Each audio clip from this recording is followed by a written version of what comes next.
Right, good evening, folks. We are back once again. It is Thursday, the 13th of August. We're back with Game Therapy. I'm Bruce. Tonight, I am going to be playing Odin the Halfling, and I'm going to introduce the rest of our adventuring party to you.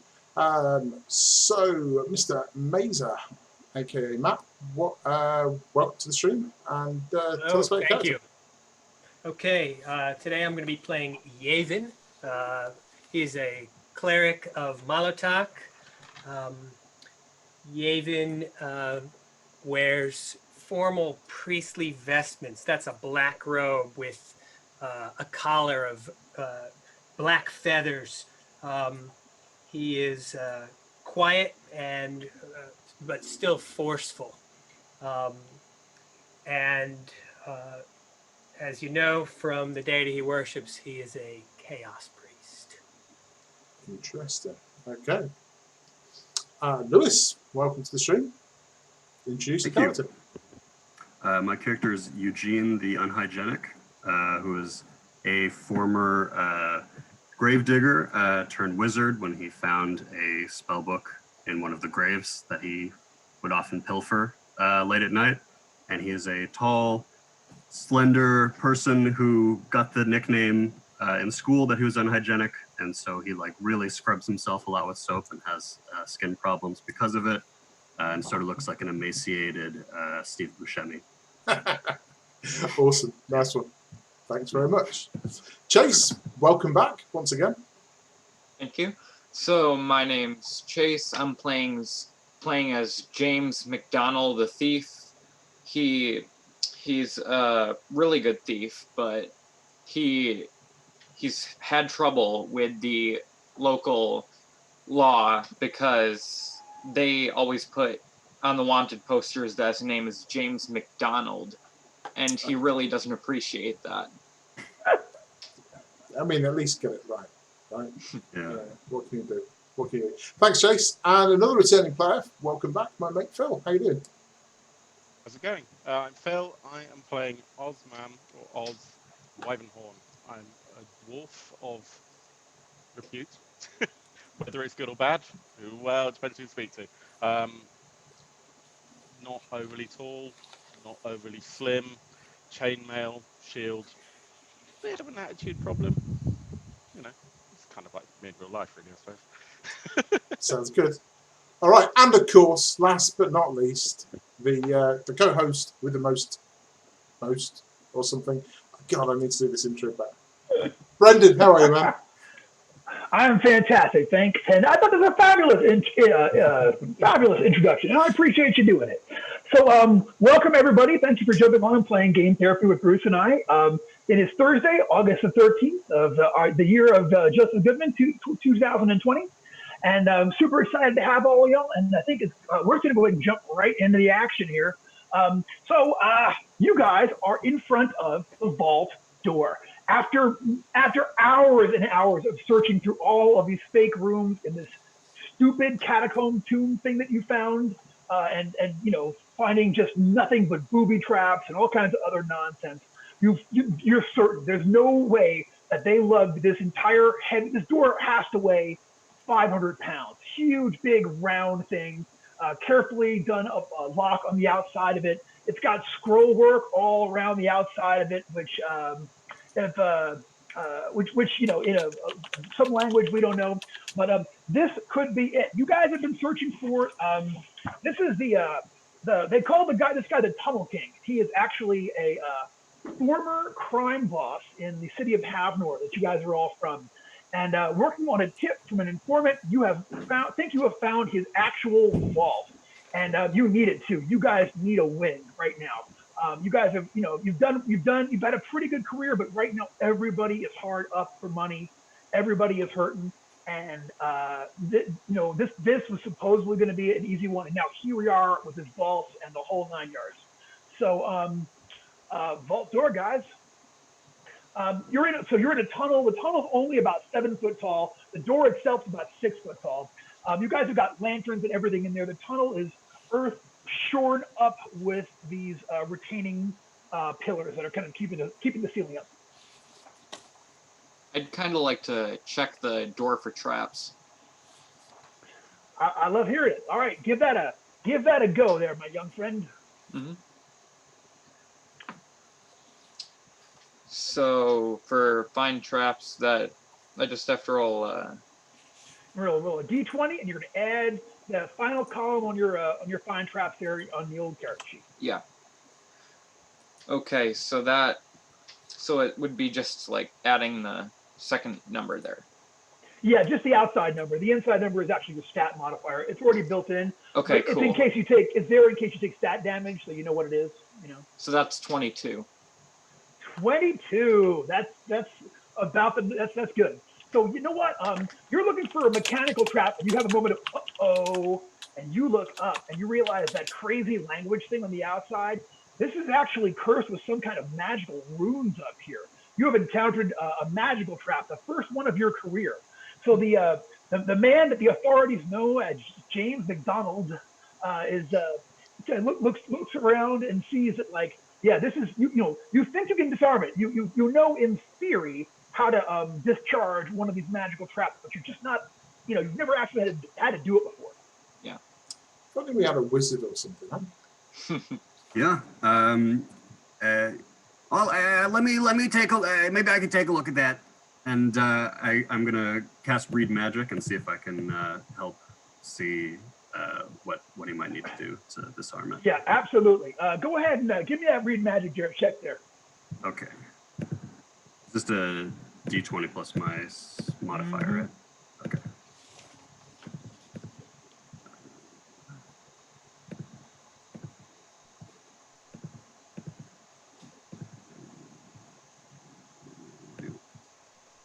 It's 16. Okay, on a 16 on a Read Magic, I believe that's going to work. I'm just going to see what the duration is here for a.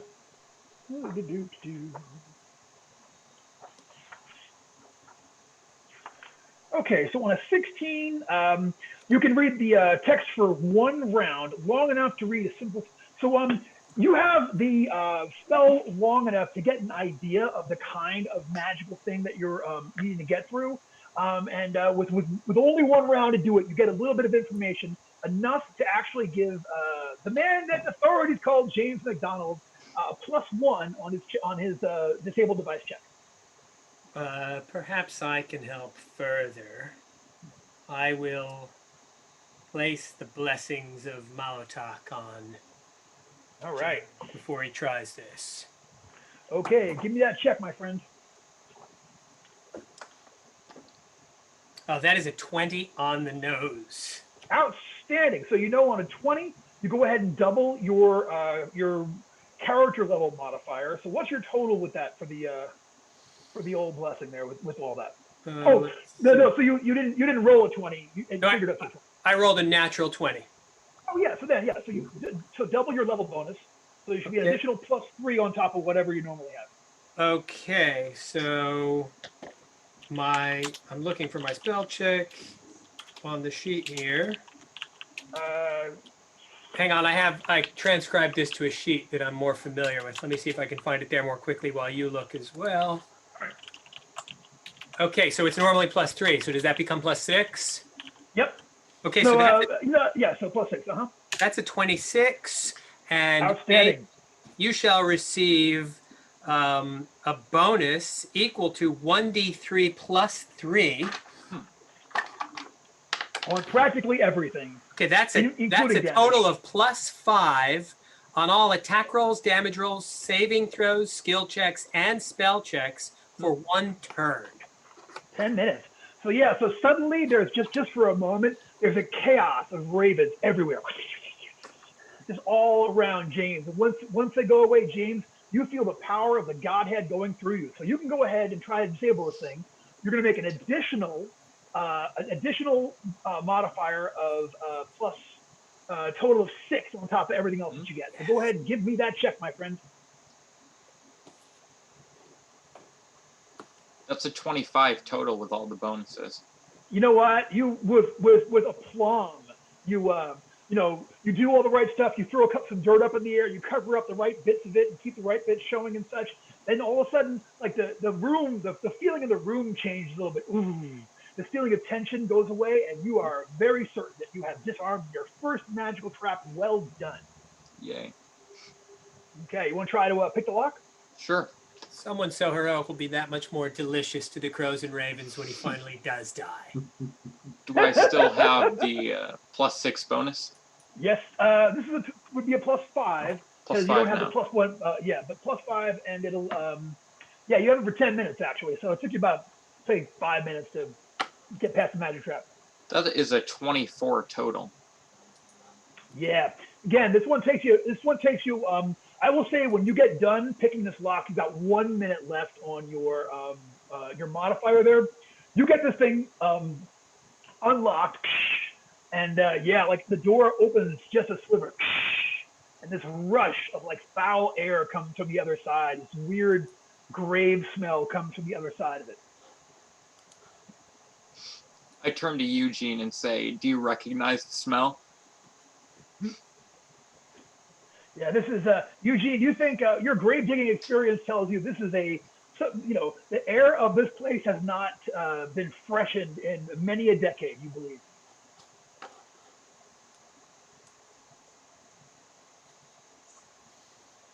So what do we do, gentlemen? Good to think we, from that smell and all of the indications, that we might be the first ones in here. So proceed with caution, gentlemen. James is in the front, yes. Sure. Proceed with caution, but hopefully the treasure will be intact. Mm-hmm. Okay, so we gotcha. All right, so we open the door and we look inside. So you're looking at a vault here, low ceilings, okay, but it's about 30 foot by 30 foot. There are shelves on either side of the vault, like spread out a little bit, and like a bench inside of there. But you don't actually see any like boxes or crates or like just piles of gold conveniently sitting around. But there is a smaller door on the far side. The air in here is weirdly cold for being this far underground. As a dwarf, I've got a kind of natural affinity toward gold. Do I feel like I'm any closer to gold having come through that first door? There's a small amount of gold somewhere nearby, but it's not driving me wild. No, it's not driving you wild, friend. It's not driving you wild. You're wanting pizza. You're smelling a pizza crust. Shall we move into this first room of the vault? I would say so. Yeah. All right. You guys all pass onto the interior here. Yeah, it is quite cold in here. As you guys get towards the center, you hear this laughter, this kind of and then there's a whirling, like a pillar of dust comes up from the floor. And it's eventually, you start to see a figure in the middle of this whirling thing of dust that's turning around and around. And when it finally comes to be still, you see this creature. It is, it's man-sized, okay, but you can see that it seems to be a being. It's got 3 arms and 3 legs that kind of like point out in all directions. Its arms look human and its legs look human. It's wearing this kind of strange, maybe like lizard hide armor. And then you see that its head has got 3 faces. A face on the front, one on the back left, and one on the back right.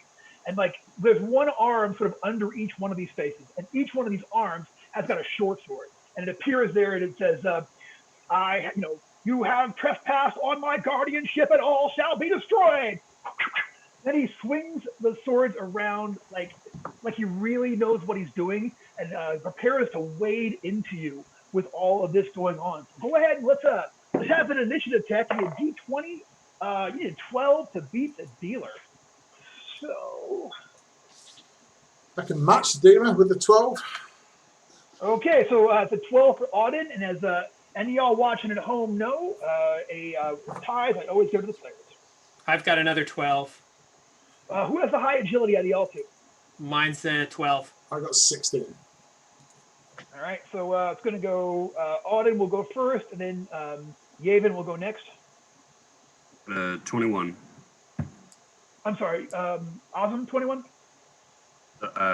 Eugene 21. Sorry. I got an 11. 11 for James. And Oz has got 17. 17 for Oz. Okay, so it's going to go Eugene, then Oz, then Auden, Yavin, whatever this thing is, and then James there last. So, Eugene, you are up first, my friend. What are you going to do? This thing is about 15 feet away from you, standing in the middle of here. It's coming at you with these sort of three swords. Okay, I'm going to use my rope work spell and try and tie up as many of its limbs as I can here. Alrighty, give me that spell check. So sorry, it's a D20 plus my intelligence and spellcaster level, or just my my intelligence modifier. D20 plus your intelligence modifier and your spellcaster level. Man, 15. 15 on the rope work. Okay, so this will get you. You summon a rope. Okay, it's 100-foot length. It will be in existence for one turn. It takes 1d4 rounds to arrange itself, though, so you can't. It's not really like a good offensive, weapon. So this rope appears, but it's sort of like slowly going at him. He's paying it almost no never mind as he steps in there. But roll a d4 and see how long it will take, and it can make a simple loop around him. It can't really Spider-Man him to the spot at this level. But three rounds away from doing anything. So that's all right though. You know why? Because Oz is ready to go. Ready to rock. So you're up next, friend. What are you gonna do? I am going to, from this, I'm torn between running in, which could be suicide, or pulling out the crossbow and going for an eye. But yeah, let's do it. Okay, so with the shield, does that basically give me a second attack? Yeah. Yes, you'll have a D14 attack. Use the same D die. So roll your D die once. Whatever you get on that is your modifier to hit and damage with your one-handed weapon and with your shield. Shield do a die 3 damage plus strength plus your D die. Okay. So I probably want to go in with the shield first. My intention is to charge in, bash the arm out of the way, and then basically hack at his face with the sword. Gotcha. Okay, so you're gonna move his arm out of the way and kind of like reduce his ability to duel you off with a parry. Yeah, that's the intention. Gotcha. All right, yeah. cool. I totally get it. So go ahead and maybe your attack roll plus your D die. Plus my D die, D5. Well, that was rubbish. So that was not so great. I got a 5 on my attack. I did get a 3 on my deed, but that doesn't really count. So modified, that would be a 6. So with the 3 on your D die, I will say that you have altered his parry enough to reduce his armor class by 1 to you this round. Okay. But you still don't get it with that. But that will affect your shield bash. So roll your shield bash. D14 plus 3 plus your strength mod. You can still get him. D14. If the price is right. Yes. Sorry, D14 plus your shield bash, plus your D die, plus your strength modifier. Do I re-roll that D die? Nope. Same D die you got last time. That's still a 3. Cool. Mm-hmm. That was a 12 plus my strength, so 13. Plus 13. Yeah.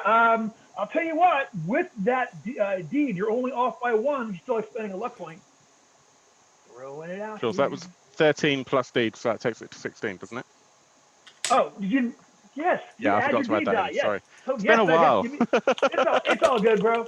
Go ahead and roll me damage. It's going to do a die 3 plus your strength modifier plus that 3 from your D die. 1d3. Yeah. 3, 6, 7. 7. Good boom.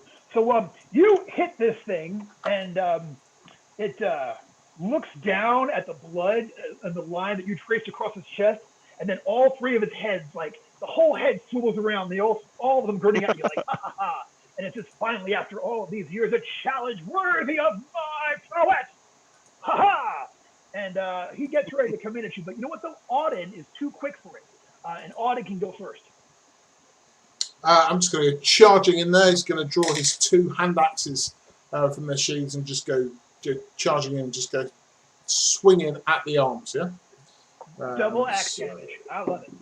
The first one is not going to connect with anything. And the second one, that would be a... No, that's a 9. That's going nowhere either. Yeah, you know, whatever it is brings one more sword to bear, and it's like ting, ting, ting, ting, ting, ting, ting, just completely parrying you with the quick. But at least I've got his attention now, right? So the rest of you can take him out. He's, sneak up behind him, do whatever you do. I'm totally,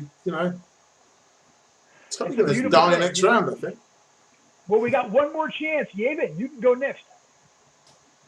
Yeah, so this creature formed from nothingness in the dust. Yeah, there was a swirl of dust, and then the dust resolved itself into this creature that was spinning around. I think that's worth a chance to banish it back from whence it came, which is what I will try. 22 on my roll. Okay, I can save against that. Here it comes. Yeah. And no. Okay. So it's like, no, cowards, face me. And if he's failed to save, that means he's forced back to his place of origin. Yep. Yeah, he heads back to the plane of law from whence he came, and has been completely banished. Well done, sir. Yeah, you sent him on without his supper, and this place is now 3-armed, 3-legged, 3-headed guardian free. See, plane of law, that's what the smell was. I knew that smell was something. That was law we smelled. Cripes, my rope. Your rope is now like, I'm coming. I'm going to get him. Here it comes. So there you go, though. Leaper. All right, so there's one more door. So there are racks and shelves in here and a small, like a little sitting stool. But that's all you see. But there is a door in the back of this room. Who amongst us is good at searching? You guys are treasure hunters. I'm assuming everybody here is decent at searching. Let's hit those racks and shelves. Yeah. Sure. All right. Yeah. Again, you check those racks and shelves. You feel under them. You kind of like lean them away from the wall and check behind them. Nothing. They all look empty. You said there was a stool or something in the corner? Yes, indeed. I want to look around that. Okay. You know what? You actually pick that thing up and check underneath that stool. There's like, if you picture it, the stool sort of made of like the seat part is made up of sort of like 3 thin planks of wood, and stuck in between 2 of them is a key. Well done. That's good. Shall we move forward then? Yeah. Try and find a home for the key, right? No. Well, it just so happens that that door on the back wall has got a keyhole. Let's try that. Wow. All right. You click, you try that out. You know what? Sure enough, I mean, it's ancient and rusty and it goes slow, but you move it, tick, and this door opens up, okay? And so you're looking into a darkened space, but you can see that this is like actually a long chamber, and unlike the rest of them, this one actually has got like plank flooring, simple, but plank flooring. There are 2 tables in here, and each table is covered with, it's draped with a very old, very dusty sheet. There are sconces in the walls, and the sconces have very old torches stuck inside of them. At the very back end of the room, so if you can picture it, the 2 tables kind of create a column, and if you walk through that all the way to the back of the room, there is a little desk over there with another lantern kind of hanging up on top of it. The desk is at a slant, like a drafting table, and there's another little bit of a chair in front of it. And you're still, Osman, you're still smelling just the tiniest bit of gold, but it's not much. I'm almost convinced it could just be someone's filling or something, Yeah. Gold at last. Sorry, go ahead. Auden's slightly worried about his gold tooth. Were there any ways out? Did I miss that? No, there's no. You don't see any apparent ways out of this vault. We should probably check the drafting table. Okay. Yeah. You walk over to the drafting table, and what you see there is there is like set on a like the drafting table. The back part of it is leaned up, and the front part there is an ancient set of paintbrushes and like a one of those sort of like long artist palettes with all of these different depressions. They're all colored, and they probably at one time held paint, but they're so old now that they're all cracked and dried and hard to check out. How about the sheets on the tables? Yep. So there's a sheet over each one. There's clearly something underneath the sheet. Yeah, let's get a look. It's like, all right. So you pull the sheet off of the one, and you are shocked to see that on this side of so you just off the one side table, there are all of these figurines upon there. Okay, at least 70 of them. They're about maybe from anywhere between 4 to 7 inches tall, and they're all kind of like stylized, humans. And well, some of them are humans, some are elves, some are dwarves, some are clearly meant to be halfling, but they're all painted, and they all have these oversized, like great big eyes. They're almost they look very delicate. They look very, very like some kind of like very like porcelain, but almost even kind of a finer texture to the surface of them. They're certainly shiny on here, and you can see that on the table itself, someone has sort of like painted kind of like a little flat, but sort of like a diorama of a town. And it seems like all of these people are sort of arranged as in like a who are the people in your neighborhood kind of a way, So there's a painting that looks like it's a little bit of a fortress, and there's a king figure in there, and a cook figure by the king, and a queen figure, and a guards, and that kind of thing. They're all sort of set up like that. All y'all make me a intelligence check. D20 add your intelligence modifier. 10. 17. Okay, so Yathan, when you take a look at these things, you have a moment of like, no way, is this what he was talking about? There is this fence that you guys have worked with forever, okay? His name is Esteban. Esteban is the most reliable person to go to when it comes to buying and selling of illegal and procured items and things. And he has been a godsend to you on more than one occasion. You think that these are these figures there was a theft many years ago. Okay, so apparently there was this is the story as you hear it, is that Lord Akala, who was a minor but very rich lordling, kind of a jumped up merchant. He took a bride, and the bride's a noble bride, much younger than he. It was his third wife. She came from a long ways away, and their caravan was ransacked on the way into the city. And she apparently was brokenhearted because these are her figurines that she had. And apparently, Lord Akala has had a bounty on these things forever. He's talking about when the first time Esteban mentioned it to you, he's like, hey man, his new young wife, she is absolutely not happy. He's talking about paying 10 gold pieces each to get these things back. Every time you see him, it goes up. He's talking about 25 gold pieces each. He's talking about 50 gold pieces each. So you haven't talked to him in a few months. You have no idea what the price could be up to at this point. But you're looking around. I mean, here's the thing. They're really delicate. They're hard to, but if you can get these things back there safely, this would be literally the biggest score of your careers. I do have a chest, and we could use the sheets from the tables to protect the figures as we wrap them up. You could put a few of them in that chest, but not all of them by any stretch of the imagination. How about the second table? Let's carefully lift the sheet off that. All right. You carefully lift the sheet off of this one, and if the first one was the city diorama, the second one is the country diorama. This one's has farmers and farm animals. They all have these oversized, blue, meaty eyes, and there's, like I said, there's another of them, another, 70 some odd of them over here and such. And there's milkmaids, and there's the Jolly Town drunk. Every figure you can picture for a kind of a city over here.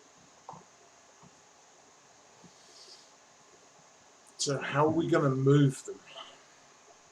I mean, we are Well, if there's room in the cart enough for all of these things. So if you can get them back, like you're just gonna have to, if you can get them back to the cart, and stuff them in there somehow to pack them up nice, you think you can do it. If they fit under the sheets, we should be able to use the sheets to make some sacks to hold them. I'm reluctant to go out and in again through that magical trap. Even though it's disarmed, one never knows. These things look delicate enough that if you wrap them all up in a sheet and carry them out like that, they're going to start breaking. I mean, they're just not, We should probably leave them and come back from later. You could, but okay, so you are kind of out in the middle of nowhere is the only thing. I mean, you're like you're a 3-day ride to the smallest town. That's like the nearest town is this tiny little place, Garland's Forks, which is about 3 days from here. To get to the actual capital with the cart, because the cart is not a fast mover. You know what I'm saying? You can get about 15 miles a day with that thing. I mean, you're looking at about a week's travel to get back to the actual capital, where you got to Havnor, where you all live. I say we take what we can. Right? Yeah. This place doesn't look like it's been open for a while, right? No. Yeah. But you know what? You also like But when it you is found open this place, now. you had to. Yeah, it's open now. It's open. Like you had to dig out the front, and you've been marching in and out of here for a while. So. I reckon we take a sample amount, or a good amount. I mean,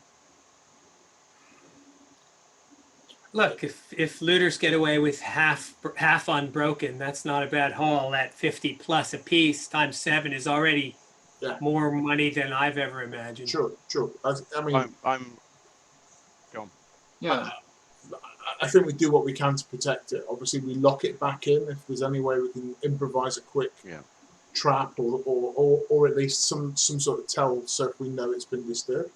But we take. Well, I don't know about the rest of you guys, but I'd made no broadcast about where I was coming.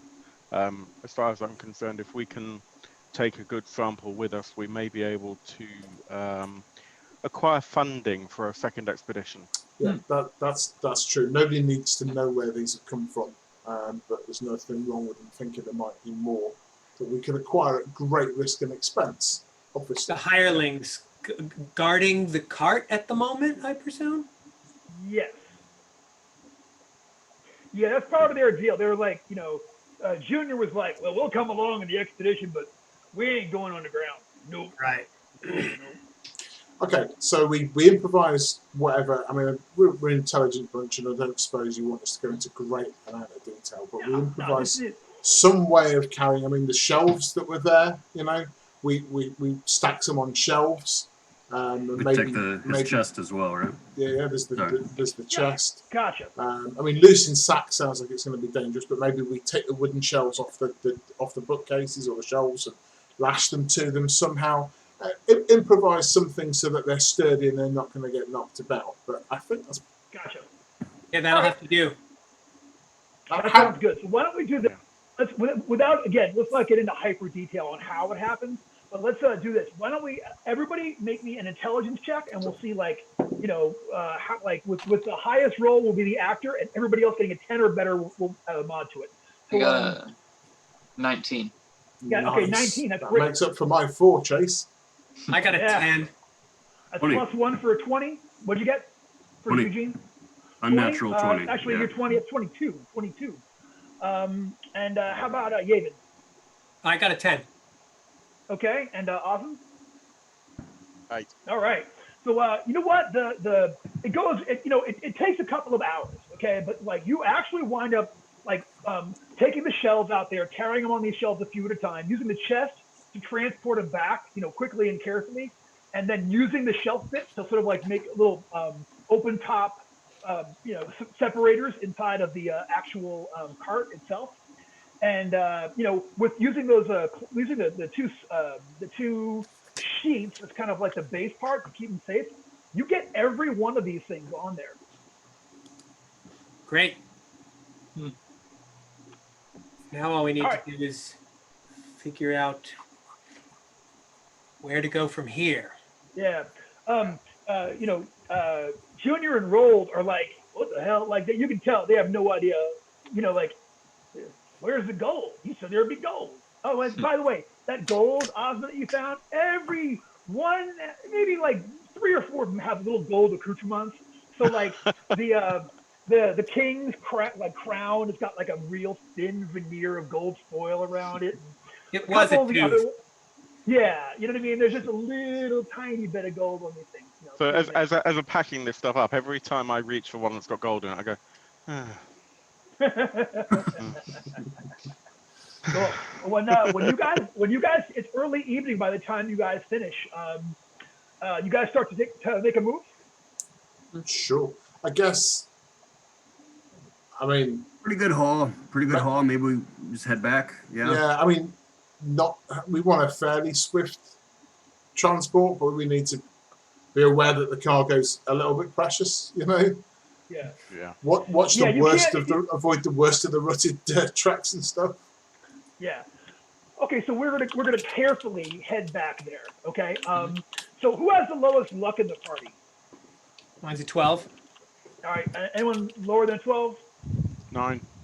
9. 7. Anyone lower than 9? 9? Osman, go ahead and give me a luck check. Give me a d20 roll low under your luck. Oh, I got a 6. Yeah. You know what? There are a couple of bumps every once in a while. It's like, ooh, but you get underway and none of them seem to get broken. So right now you've got 144 of these things. Some, like if you can picture it, some of them are packed upright, some of them are packed down. So if you look over the cart, you can see the tops of crowns and heads and cow ears and things. And then also bases, sort of like stuck between them all the way and such. And with you guys going along with that thing, everything is going well until about an hour later, when all of a sudden wind starts to kick up, and you see it starts just a few droplets of rain start to come down. But when you see actually one of them gets just a tiny bit wet, and you see the base of it starts to sort of turn and it looks like it's starting to get mushy there around the base. Oh, you're joking. So they haven't even been fired or whatever. They're made of sugar. Yeah, whatever it is, the rain is an issue. I'll tell you what, though. Go ahead and everybody give me a luck check. It's the raccoons and the candy floss, isn't it? I made my luck check. Raccoon and the candy floss. You made it? I failed my luck check. Made it by 1. So I matched James, mine. So just as it's starting to get just as you are starting to, I'm sorry, I'm looking at stuff on the Twitch channel. Just as it's it's really starting to look like, oh my God, it is going to come down any minute. James, you notice that there is a side road going through the woods and headed up to it. And when you look that way, you see what looks to be a dark, completely dark mansion. Huge big manse out in the middle of the woods. There's no wall around it. There's no fence around it.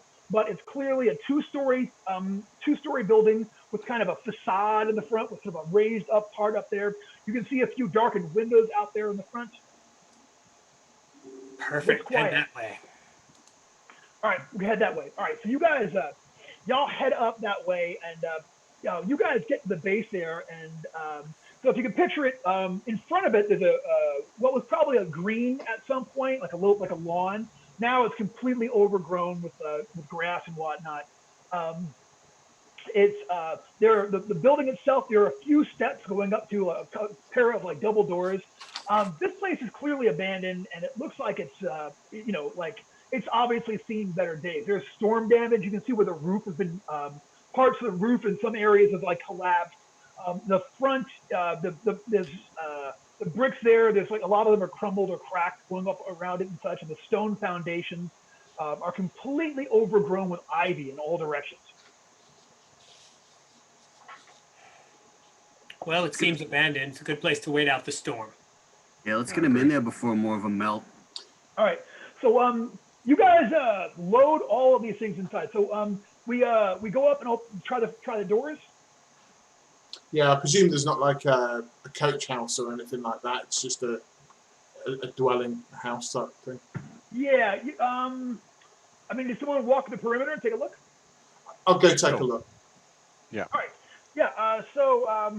Yeah, absolutely. So Auden walks around. You walk around in the back, The only thing, like, you don't really see anything. Again, I mean, you're looking at like 2-foot high weeds, you know, for the most of the way around and such. I was just hoping a coach house or a barn or Nah. an outbuilding we could just back the. Just roll the whole card into. Yeah, nah. You can see the It's not really that foundation. easy, is it? You can see a stone foundation where there probably was one at some point, but it's completely gone, whatever it is. But you can see that there are, at one point, there's a very, very small window that appears to be like almost in the base, right above the rocks. It's totally overgrown, but it looks like you can see down into a cellar, a dark cellar from this side. But that's all. Yeah, you don't see a convenient barn or something like that you can handy Okay. run into. All right, well, I'll tell the guys I think I found a cellar entrance, but maybe we should try the front doors. What do you reckon? Yeah. Check it out, James. Going to be easier Okay. to load things at ground level. Gotcha. Okay, so who's trying those front doors? Might as well. Okay, who's going to be the door opener? James. I mean, Do you Yeah. want to check that door for traps first? yeah, sure. Might as well. Go on ahead. That is a 21 total. Okay, you get a 21. There are no traps in these doors. They barely even seal. Actually, they're kind of hanging askew. Let's get in there. All right. So so you guys go inside. Obviously, it's completely dark, but one of the hirelings, Junior, breaks out his lantern and sort of like goes in there ahead of you guys. So you are looking at a great big entry hall. So if you can picture it, it's about like 80 feet wide, about 40 feet deep. There's a door on the north wall from you, and then on the right and left side of this, there are two stairways that are going up to a balcony that goes over the entire thing, and there's a door up there at the top of the at the top of the balcony. There's a door like on the bottom side, and then sort of very close to it above it is another door on top there. The left-hand stair is ruined. The left-hand stair is almost completely collapsed, but the right-hand stair looks intact. So does the actual loft area. It's quiet in here, but this was obviously somebody had money here, like back in the day.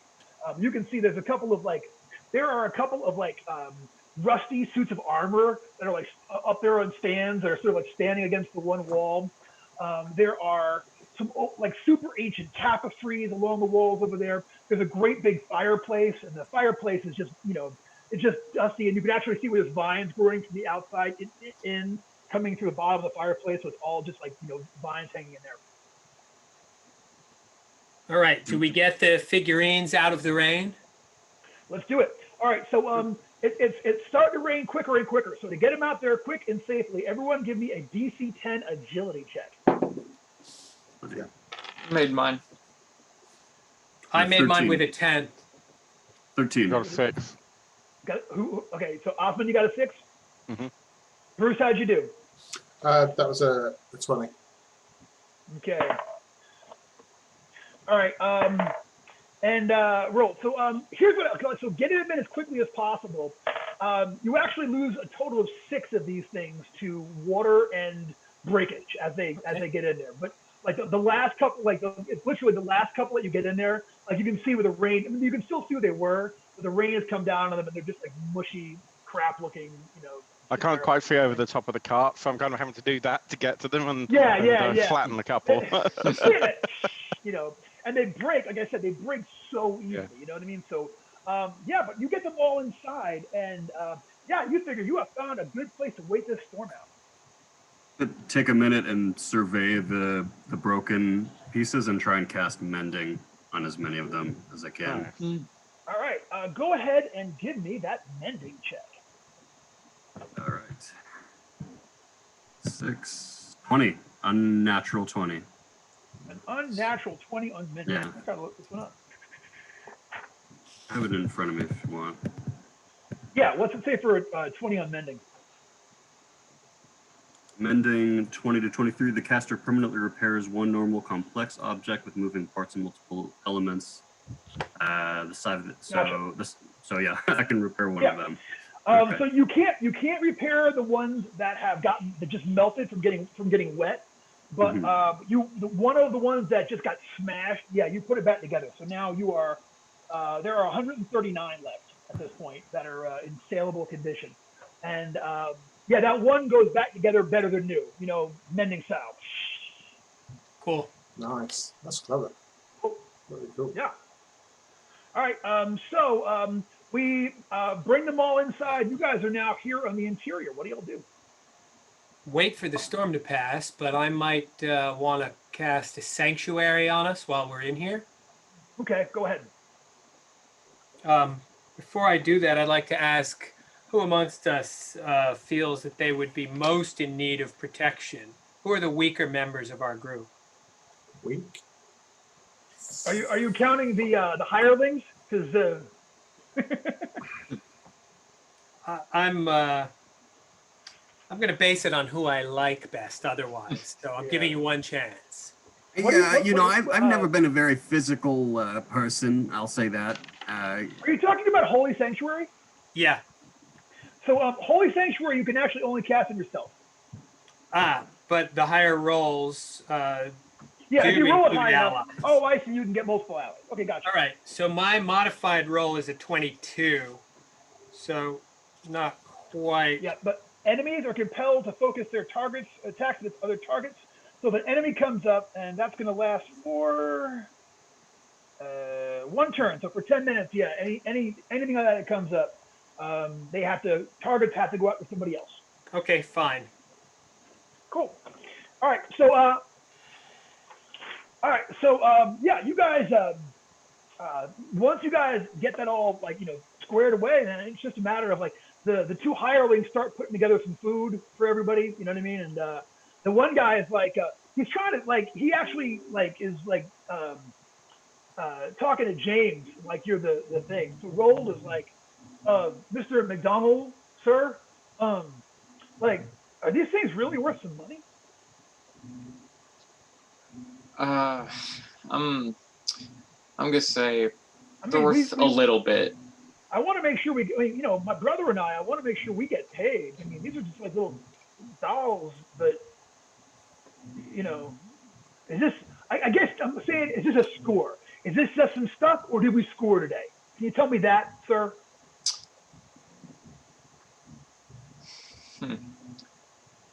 I think I'm gonna go with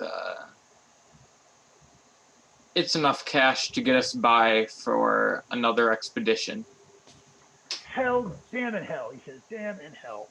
So yeah, they take out one of them takes out a flask and starts passing it around with this rot gut rum they've been drinking. And they're like, man, maybe we're in the wrong line of business. We got to figure out something to do here. So everyone, go ahead and give me an intelligence check. 19. Natural 20 with a +1, so 21. 18. Yeah. You guys all are rolling high as hell. So suddenly there's a general it gets colder in here. It just gets very cold very quickly as you guys are sort of standing around, looking around there and such. And you hear this noise coming from somewhere beneath you. It sounds like something very, very big and clanky moving around somewhere deep in the depths of this house. And at that point, as you guys are looking around, you guys hear a voice from somewhere deep below you. It's almost as if there's someone in the basement yelling up to you guys in a foreign tongue.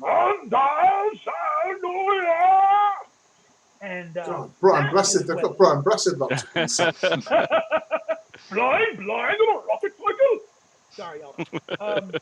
And at that point, when this, like I said, this voice kind of calls out, those two suits of armor just step off their stands, pick up their halberds, and start advancing towards y'all, just coming right at you guys. Clink. You can see through the gaps in the neck and the wrist and the arm that there is nobody inside these things. So go ahead and give me an initiative check, because these things are very serious about what's going on here. 18. 19. Yavin, 18. 7. All right, they're going on. All right, let's start again here. Going backwards. Osman, what'd you get? 19. 19 for Osman. Okay, Auden? 11. 11 for Auden. All right, James. 7.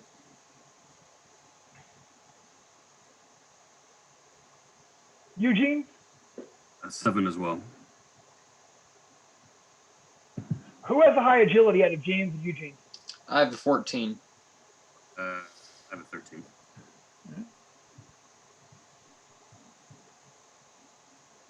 Okay, and last but not least, Yavin. 18. 18 for Yavin.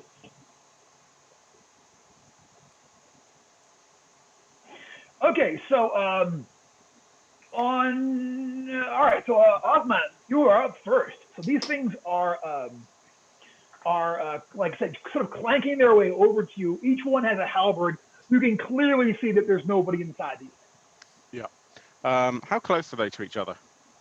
They are fairly far apart from each other. So right now, when they're Right. on either side of that of those stairs, so they're about like they're sort of like coming at you in the middle of the room. Yep. Right now, each one is about 30 feet from you, but they're about 45 feet apart from one another. Alrighty. So what I'd like to try and do, because they're plate, aren't they? Now, are they plate or are they? Yeah, they look like picture half suit plates of ancient rusty armor. Yeah, right. So what I'm thinking is, if I can get the angle right, I've got a staff. I'd like to try and effectively pike through 2 segments of the plate, and then try and lift to see whether or not I can separate the armor.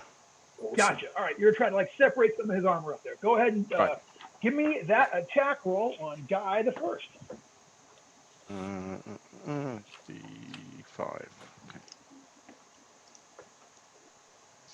Wow, so that is a 19 plus 1. That's a non-natural 20, but Good. I don't know what our critical range is for dwarf at level 5. You're and a still 4 at on the 20. deed. But you got Okay. a 4 on the deed, so that's fantastic. So I will say, on top of, go ahead and roll me damage. 4 plus 4 plus 1. There we go. 9 points. So 9 points of damage, which is fantastic.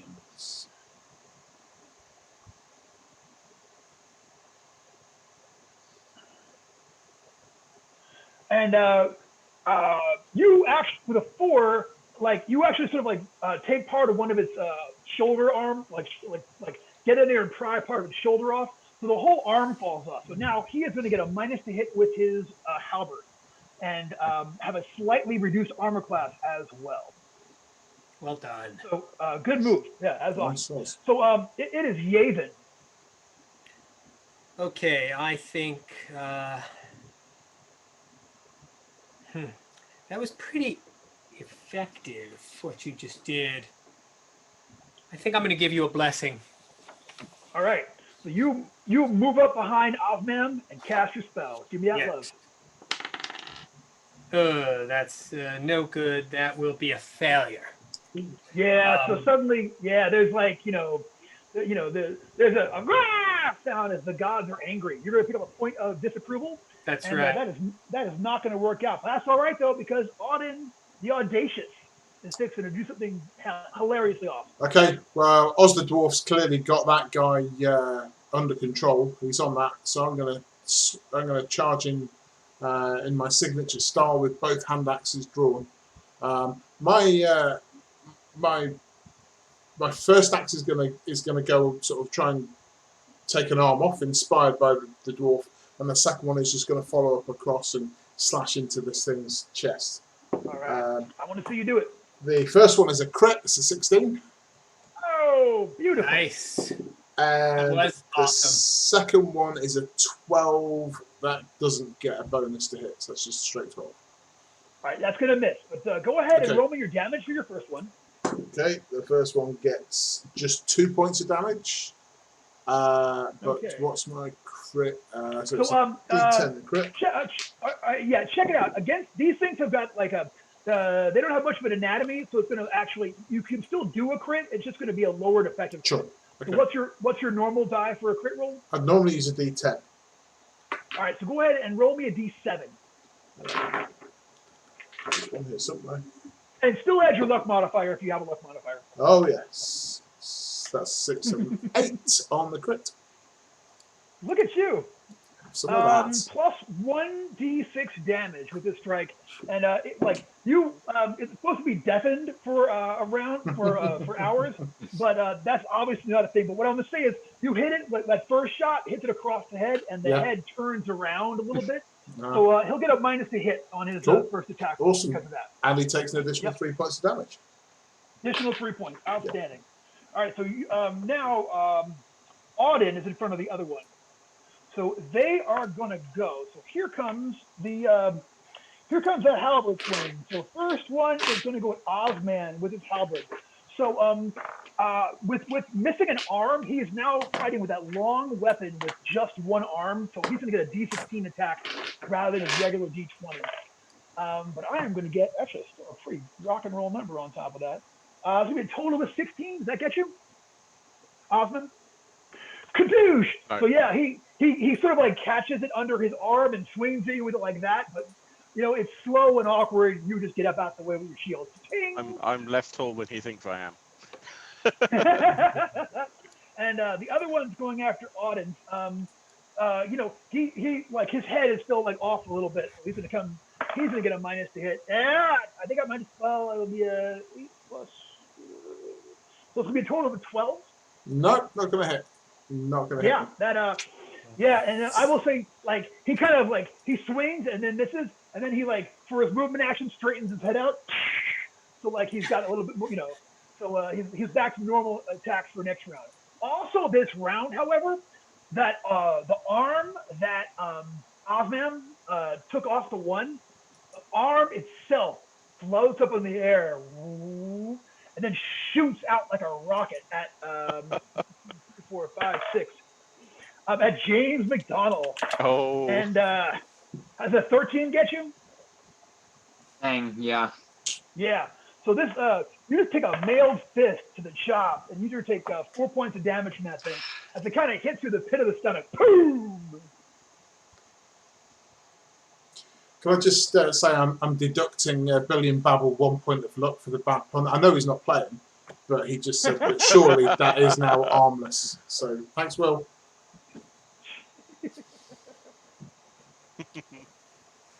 We'll get you yet, you punters. That's awesome. So hey James, it is your turn. You can return a shot. This thing's in front of you like. Yeah. So I'm thinking the best. I don't know. I'm kind of thinking maybe grabbing it and trying to smash it into the floor. Heck yeah. All right, so let's go ahead and give me a grapple check. So that's your strength check versus my strength check for grabbing it. Oof. That's a 13. Give me a luck check, friend. Yeah, I made my luck check. All right, this thing, for you like go to grab a hold of it, okay, and you have it for a moment, and then it tries to lift you up off the ground, and you manage to like disentangle yourself before it can actually like raise you up into the air. So it goes for it, but it doesn't pull that off. So it's Eugene. It is your turn. So now there's one armless, there's one arm flying around, and there's one over there in front of Auden. Okay, I know I'm gonna do a magic missile. I'll see how high I roll, and that'll determine where I send it, I guess. Yeah, see, sir. Hit it. So, all right, big money. Let's go. Wow, really? Yeah, That doesn't sound 25. No, it's actually good. Oh, God. 25. Okay. 25. Yeah, 25. That is going to be a single powerful missile. It's going to do 4d12 plus caster level. So, are you going to go after the one in front of Osman, or the one in front of Auden, or just the arm? Which is the one that was just grappling with who the authorities refer to as James McDonald? That one is just the arm, and it came from one specific. It came from the one that's actually in front of Osman. Get the other one with that much damage, the intact one, the big All one. right, I'll go for the one that's intact, and I'm gonna try and like do it like in Guardians of the Galaxy, that blue guy where he whistles to send it out, but I don't know how to whistle, so it just sort of sounds like All right. If you're at home, I'd like you to picture Eugene the unhygienic whistling, just for us, okay? Because Yeah. we're not gonna provide that. I'm Yeah. not much of a whistler Downwind, either. Sorry. I said, hopefully we're not downwind to that. Yeah. Yeah. Very insecure about that. So, okay, 1d4 mill that deals damage, 1d4 plus caster level. No, 1d6 plus caster level. No, I did 25, so it's 4d12 plus caster level. Okay. 4d12 plus cash level. It's brutal. Okay. So, yeah. 4d. Magic nuclear missile. Yeah. Right? It's a 22 plus 3 is 25. 25 damage. Kaboom! That one hits the one that's there in front of Auden, and you 25 points damage. That's it. Okay, so at this point, like it is, it all falls apart. It's still rattling a little bit. There's one, there's one, little bit, like the other one arm is sort of like trying to still make its way towards the halfling, but it looks like it's almost completely done for at this point. Well done. Yeah. What the heck? Am I still online? Yeah. You That's appear right. to be. Yeah. You're Yeah, in good. the stream on Twitch. Still This in. is weird. It just popped up on my screen and said you have been logged out of this device. I can see you. All Yeah. right. Well, Here. Are you in the armor? Yeah, that message. Well, hopefully that wasn't anything I got to worry about. I don't know what the heck that was, but well, thank you, Hector. Hector's watching out for me. Appreciate you, man. All right, so that was awesome, Eugene. It is awesome, man. You have got a one-armed suit of armor in front of you. Yeah. Okay. So I'm gonna try and go for his other arm, Okay. and then I'm gonna try and shield bash him back, preferably towards the wall somehow. And shove him away and get him out of range.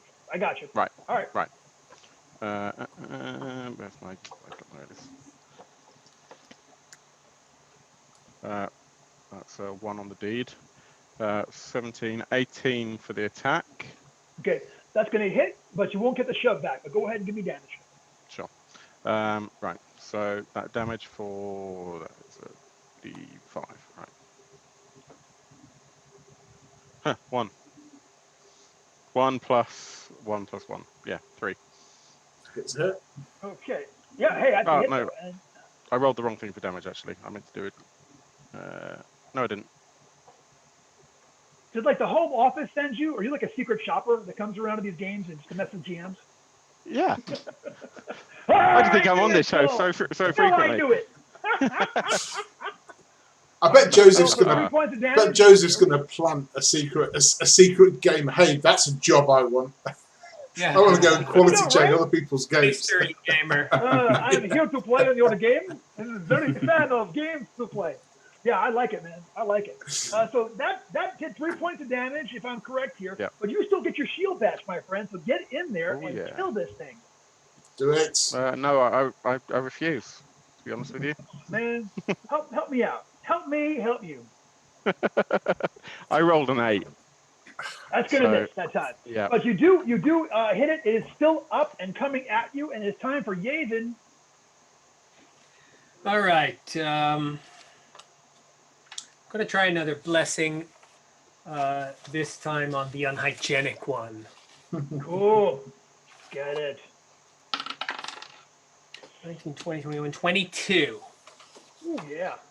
I think that's the same result. I think it's a die 3 Yes, plus it 3. is. That's a +2 to all attack rolls, damage rolls, saving throws, skill, and spell checks for 1 turn. All right. Thank you. So take it, Eugene. You got +2. Way to be. Way to cleric. All right. So yeah, once again, there's a chaos of ravens everywhere for a moment surrounding Eugene. They're always birds. When it's done, like Eugene's eyes are really sharp and beady looking and shiny like a bird. Right. Just for a second. All right. Outstanding. It is Auden. Auden, the one in front of you, that one hand is still trying to get at you, like, but it's almost all smashed. Going to finish it off then, aren't I? That's a 14 and a 3. I'm guessing the 3's not going to hit. How's the 14 do? The three is not going to hit. The 14, I will say with everything, that is yes going to hit. It's crawling at you, so you got a mod. So give me some damage to that one. 3 points of damage. Okay, so at this point, you smash it, and like where before it had been kind of like rattling and trying to get you, the whole thing sort of like falls apart. So that one looks like it's completely inert at this point. But the other one is still going, and it's its turn. So once again, it's going to do that crazy kind of one-arm swing over at Osman with its thing and such. Nah, it's throwing just bricks because, like I said, you know, it's got an arm off. The hand, however, comes down, like loops around, and then it comes for another shot, try to sneak up behind the man the authorities called James McDonald. Which I can't stop saying. It's so funny. I don't know why it's so funny to me as a character, but good concept. So here it comes. Comes nowhere near you. You like leap up in the air, and it goes right under where you were standing a moment ago. Whoosh, tries to grab at you. And it's actually your turn. So you can do something. Okay, so it just went right under me. Yeah. Is there any chance of me stomping on this thing? Heck yeah. Heck yeah, there is. Now, you know what? I'll even give you a +1 hit because of higher ground. So this is a hand-to-hand attack. You're going for a stomp. So your regular attack modifier, and then add additional +1 to hit. That is an 18. Yeah, you land right on this thing. Beautiful. So go ahead. It's going to do a die 3 plus strength damage. So that's 1 because of my -1 modifier. You know what, though? That's your 1 point. But also, why don't you go ahead and give me a strength check? That's a 5. Okay, you actually still beat my strength check. He's got a reduced strength check because he's just an arm. So you like sort of like leap up, and like now, at least at the beginning of its next round, you're standing on top of it. Okay, so like it's kind of immobilized there with you sort of like standing there, like you know. Nice move, dude. Nice move. Eugene, you are feeling ravened up. How are you going to handle it? Hey, so sorry, can I get a recap of where all the Sure. how far away I am from everything? So the one there's one. You're like sort of in the middle. I'm assuming everyone started in the middle of the room. Okay. Yeah. So like 15 feet away on the one side is Auden standing amongst the wreckage of one of them. Osman is 15 feet, but in the other direction. So picture yourself in the center of a V. The two of them sort of moved up. 15 feet away from you is the one-armed one that is there fighting against Osman. And then behind you, like 10 feet behind you, James is there standing on the one arm and keeping it from going into place. Okay. Respectfully, not stealing the great criminal James Thunder, I'm gonna. Can I break up my movement speed around my action? Like, can I run up, do a touch spell, and then run back if it's within my movement? No, you got to run up, do a touch spell, and then you're. I'm there. Yeah. All right. There, I'm gonna run with it because he's got him pinned. Yeah. So I'm gonna run up to the pinned armor guy, and I'm gonna tap him on whatever leg armor is closest, and I'm gonna try and cast Shatter. It's Ooh, good. Yeah. Go for it. All right. So that is 6. That it's not a natural 20. Dirty 20. Dirty 20, baby. I love it.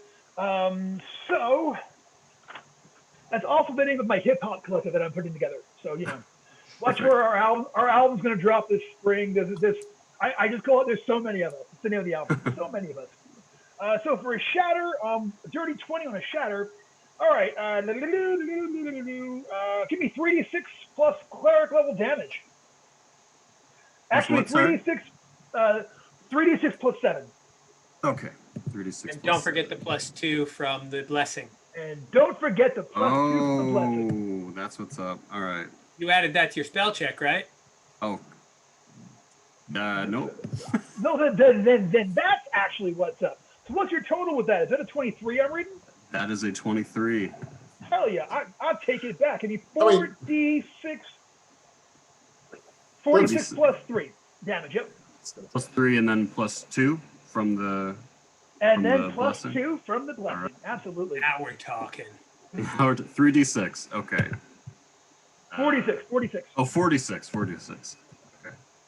So that is... Oh, lower somehow. All right. 14 plus 5 total. 5, we said? Okay. So that's 19. 19 points of damage. 19 points of damage. So here's what happens. So you go over there and put the touch on that one piece of armor there, and like it's like, and it completely falls apart under your touch. But then the part that's fighting Othman swings around, and like it also falls apart. So all of the pieces of that armor are now completely laid out like a yard sale, and spread out all over the landscape. That armor is, completely like, it's rust and cinders and leather straps. Nicely done. I'm gonna pick up a little sharp-looking fragment and save it to feed to something that I'll later sacrifice to Molotok. You have got a sharp fragment for evil for later. Eugene is going to, like, moments after when it would have been cool to say like a clippy one line, and is like really fidgeting to come up with one, is just going to kind of be like, that's what you get, and then walks across. Woo! So I'm just going to very quickly, because I don't trust these things, I'm just going to go and cut all the leather straps so this thing can't reassemble. Cool. You slit the straps of this thing. The leather is very, very, very, very old and rotted. And cutting it apart, it takes a few minutes, but you get it and you slice all of them. You think this thing is you think it's grieved its last pauldron at this point. It's grieved its last... Ferda. Sorry. Sorry. I apologize. I belong in the chat section for that.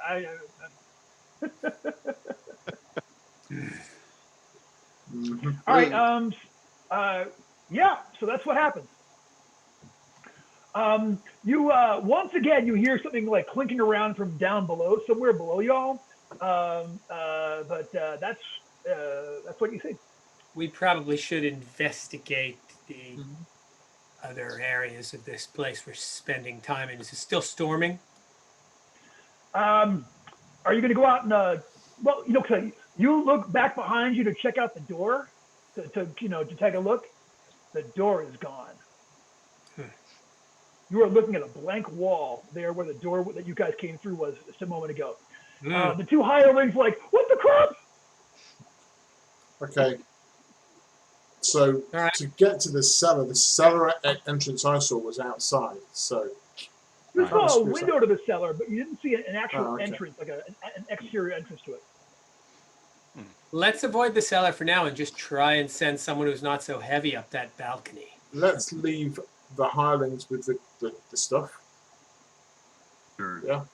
That makes With sense. the staffs. Yeah. I mean, the door's gone. They're not going to leg it, are they? No. Where the hell are they going to go? Gotcha. Yeah, they're quite unwilling to go any further. They have their spears. They're not good with them, but they have them. And the two of them have they back the cart up to the wall there and hold their spears out. And the one keeps saying, "Someone needs to go check on the horses," which they tied up outside. Hey. Yeah. So, and there are no windows or anything in this room, right? No, there are no windows here. There's a door. There are two doors. Okay, so one door is sort of like directly across where the door that you came through was, and it was still there. There's a door across from that looks like it leads deeper into the house. And then if you go up the balcony, up to the top, there's a door a little bit off center there that leads into the rest of the. You don't know what it leads into. The upstairs. I don't know. What do we think? There's something trying to talk to us downstairs, and I guess they bring a reasonable point about the horses. We will need those eventually. Well, I think why bother having such protection unless there's something valuable to protect? Mm-hmm. That's true. Do you smell any gold? I know you do that. Let me employ my GM. Okay, so you go ahead and take a real good sniff and such. So you detect what you believe is a large amount of gold, but it's far. It's somewhere you're not sure where it is from here, but it's not nearby. But you think it's an amount. Okay. I don't really trust the hirelings that much, so I'm gonna kind of gesture. No, I can't. But at the same time, going Okay. There's no, lots of gold. no. I don't see it. It's like, there's nothing here. Basically that. Let's check both of these doors. All right. Yeah, So yeah. I have a gut feeling that if we're going to find anything, it's not going to be in the immediate vicinity, and this property is not huge, so my guess would be going below is going to be the most profitable. That voice frightens me. I'd rather get a look up first. Well, that's what I was going to say. Let's start at the top and work our way down. Yeah. all right. But the balcony looks decrepit, so can the halfling go up first? Whenever there's any risk, it's always me, isn't it? Fine, all right, I suppose so. Don't worry, we can tie a rope around you. So Yeah, you can feel safe. tie a rope around me so I'm safe. I'm the one restricted by no. Keep your rope. I'm going. I wasn't going to hold the other end. You can take the whole rope with you. It's fine. I I've got a got really my good own thing for rope. ropes. Got my own rope, my own grappling hook, right? We all came equipped. We agreed we'd all bring a grappling hook. I haven't had to, look, mine's still, look at that. Beautiful craftsmanship. Not a dull point on it. Hasn't been used. I'll take my own rope. Used it. Can I That's cast because I mend? can climb. Oh, sorry. Can I cast mend on the decrepit area that he's attempting to attach his grappling hook to? The left-hand stairway is what is in such bad shape. So absolutely, give me a mending check. Well, does the right stairway lead to the same place? Yeah, both stairways go up to the top there. But the right stairway you say is in good shape? The right-hand one is in good shape. The left-hand one is in poor shape. Oh, we'll just use the right. Or you could cast mend on the right-hand one, and then if there's some, kind of hidden damage, then that might bolster it. Better. Yeah. Is it? All right. I mean, cast it on the whole staircase and balcony for all I'm concerned, Yeah. So Wait till and then cast it on the halfling. Don't cast it on the armor. Do not cast it on the armor. I got a 15. That's okay, that's so before my with a 15, you cast it on the bad stairway, the one on the left-hand side, and it's not enough to do a whole lot. You put one stair is like ring, comes back, but like the rest of them are still. So it's like one good solid rock solid stair, and the rest of this whole crappy thing. So okay, there you go. Setting you up. I'm going to be taking no offense, but I'm going to be taking the right-hand staircase. But thanks, Did you look at the one stair though? That one stair definitely better. Beautiful. Okay, so with my grappling hook to hand, if not immediately in my hand, with at least with one axe draw, I'm gonna step gingerly, taking my time, testing the stairs, putting my weight on, and work my way up to the balcony. Gotcha. It is super creaky. Okay, like as you make your way up there.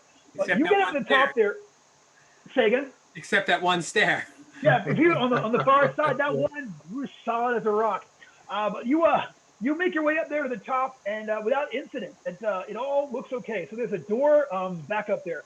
When you do get up here, you hear from behind that door some whispering. You're not sure what it is. It might be the same language that you heard from downstairs. Excuse me, I had to let animals into or out of my office. Excuse me. No, you're fine. what do you want to do? Surprised Oh, not. I love you, I'm but surprised I haven't had to deal with the same tonight. I know they all. It's like Go they on. got to get in and out, you know. Absolutely. Okay, so I'm going to glance downstairs to see if the whispering was in my head or if anybody else heard it. No one else seems to be reacting to anything. Okay. So I can see them, yeah? They can see me up on the balcony because we can see the doorway. Okay, I'm just going to hold up my hand and make a pantomime that I'm listening so that they're not, you know, I don't want to talk in case there's something behind the door that can hear me. So I'm going to put my ear right up. Okay, you definitely It's been a hear long day, really. more whispering coming from the inside. Okay. All right. I'm going to sort of shrug and I'm going to sort of appraise the door. I'm not going to touch the door. Just, you know, I've seen James at work. Think I've got some idea of the sort of thing he does. There's no obvious, you know, there's nothing obvious or weird about the door that I can see. No. You know, Okay. they are. They've got actual doorknobs, which means you know this place is fancy. You know. Oh yeah, yeah. But Okay. I'm going to wave to the guys downstairs. I'm going to try not to shout too loudly. I can hear voices whispering, weird voices. I'm going to gesture back and basically. Carefully, it's really creaky. Maybe tie a rope to yourself or something. So if gravity starts to pull you down, we can help it. Do you want me to lower a rope? Hey, I'm wearing armor. If I fall, at least I'll be, you know, Really yeah. hard a little bit. Yeah, really That's struggle how it to works. You'll drown. Yeah, true. All right. So Okay, so I'm going to try and go up. Yeah. All right, you go up. Yeah, again, it's very creaky, but you know, and you can feel it giving a little bit under your feet, but it's not like it doesn't feel super dangerous. I'm you going to get up take there the to path top- kind of up aside the wall so that I'm putting the pressure kind of where the, you know. Yeah, gotcha. Yeah, so you keeping, you know, staying close to the wall. You know, it's a little bit less creaky, and you get up to the top there, no problem without incident. I'll go up as well, same path along the wall. Gotcha. Yeah, you make it up there, no problem. I'll say I'll follow also. All right, Eugene, you make it up there as well. We'll go. All right, yes, you are now, all of y'all are now up there on the top there. And you know, for a minute, when you guys get at the top, for a minute, you also think you hear whispering coming from beyond that door. See, Or it's is not it coming just from me. behind the walls? Yeah. Don't like that so much. So it says that I speak 5 additional languages, and that's open to interpretation on my character sheet. Can I do some sort of check to see if I understand what the people are saying? Yes, you can go Whispering ahead is- and make a luck check. Roll a d20 and roll low under your luck. Oh, okay.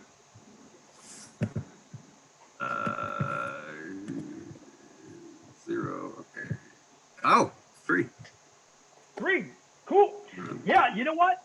Yeah, this is actually, so this is called foreign common. Okay, this is like the human common language of a of a far off land, but that you were familiar with, you know, from where you're when you were young and such.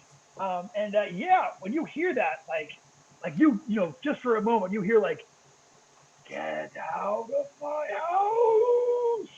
Is how it sounds to you. Right. So I look back to everybody else and I sort of whisper. It's basically a voice telling us to get out, but we want the gold, right? So I mean. Yeah, protection from evil. Did it give us a time limit? I mean, can we get out in maybe a couple of days? Would that be all right? Wait, he took What about 5 boards. when it stopped raining, please, sir. Thank you, sir. Yeah, I personally feel like it's open to interpretation. I agree. I'm not scared of voices. I mean, you know, Maybe big, this isn't even his hulking, house. animated, you know, suits of armor. A little bit scary. Voices not so. I think we have Been no there, done choice that. but to face this thing if we want to keep that incredible haul of gold. I'm going to cast protection from evil before anything else happens. All right, cast that spell, my friend. No good. That is a 7 total, bringing my disapproval up to a 3. Take that It's disapproval, getting my risky. friend. Yeah. Yes, I called, and the keeper of crow is not here. I can't really do a crow, but Good. Sound like a Wow. howler monkey. nicely done. Nicely done.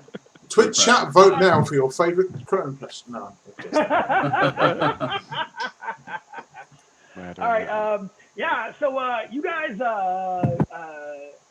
you try casting protection from evil. It does not. You do not feel any more protected. And here is the door, though. Check it, James. Sure.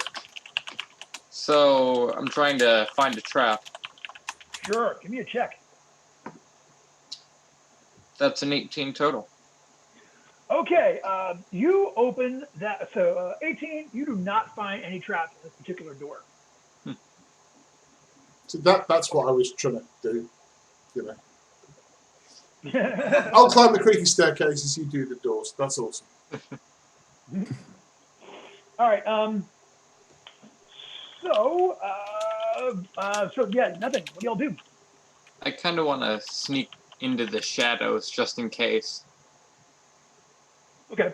Yeah, give me a hide check. You're gonna creep in, so you're gonna go inside and be like hid up wherever in this little Got area. a 16. Gotcha. No problem. So yeah, you creep just inside. You are in a hallway. The hallway has got 2 doors on the right and 2 doors on the left, and these huge, big, heavy curtains that are hanging like along either wall with sort of like bunched gaps in them, so that you can sort of like go under the curtain to get into one of these, into any of the doors. I want to go back and report my findings. All right, you creep back out and tell everybody what you see. Yeah, 2 doors on the right, 2 doors on the left, and there's, like I said, 2 big curtains hanging, and sort of like gathered up over the 2 doors, so you can sort of make your way into them. The curtains look ancient to you. Let's go in. Yeah. All right. Do we have light? You know what? Actually, the henchmen were the ones that had the lights. You can have a light source, but I want to know who's carrying it. We had a Not me. lantern previously. We better get that going. All right. Well, I've got infravision, so I'll probably step in front of whoever's carrying that. I guess I don't use my weapons very much, so I guess I can hold the lantern. You want to be the Yeah. holder of the lantern. Gotcha. All right. Sure. So you will be holding the lantern as you guys go up there and are now the source of light. So all of you guys go into that hallway, and it is as I described. There are 2 doors on the right side of this hallway. There are 2 doors on the left side of this hallway, the thick curtains. Does the hallway extend the whole width of the house, that 80 feet? Yes, it seems to. It goes like right and left. Mm-hmm. Yeah, right and left. Okay. And the curtains are between us and the doors? I don't understand. So the curtains are on either side of the hallway. Okay. Yep. So there's one big, and they're real thick, velvety looking, heavy. They were probably really nice purple at some point. They're sort of like strung across these sort of like bars at the top there, and then they're sort of like gathered up in a couple of places so that you can actually see the doors. That are Got it. So is there one pair over each door? That's what I'm not No, understanding. there's one along each wall, and then they're gathered Right. in a. So it's a sort of a gathering spot up there at the top over each door. I'm gonna whisper to the group. Does anyone feel comfortable scouting ahead? Otherwise, I could send Gary. And I open my cloak a little bit, and I have a little cat, which you can assume is Gary, that I motion towards. Send the cat. Like, all right, come on, Gary. And I pick him up, and I push him out to go check out what's behind the curtains. All right. So it heads over to there. It goes over. It kind of goes behind the curtain and starts just sort of like walking along. You see its form sort of like going along the wall, and its tiny little feet there at the bottom. And then all of a sudden, the curtain like sort of like comes like animates and sort of like grabs him up and squeezes him, and he kind of makes a noise and actually takes a point of damage. This thing is like got him like sort of like wrapped up in the interior there. I'm you ahead. guys can all. I'm running in straight away. All right, I'm a former herder, so I really care about animals. Oh, I feel you. What are you gonna do? I'm gonna go in and try and swipe at the curtain. Swipe at the curtain. Go ahead and give me that attack roll.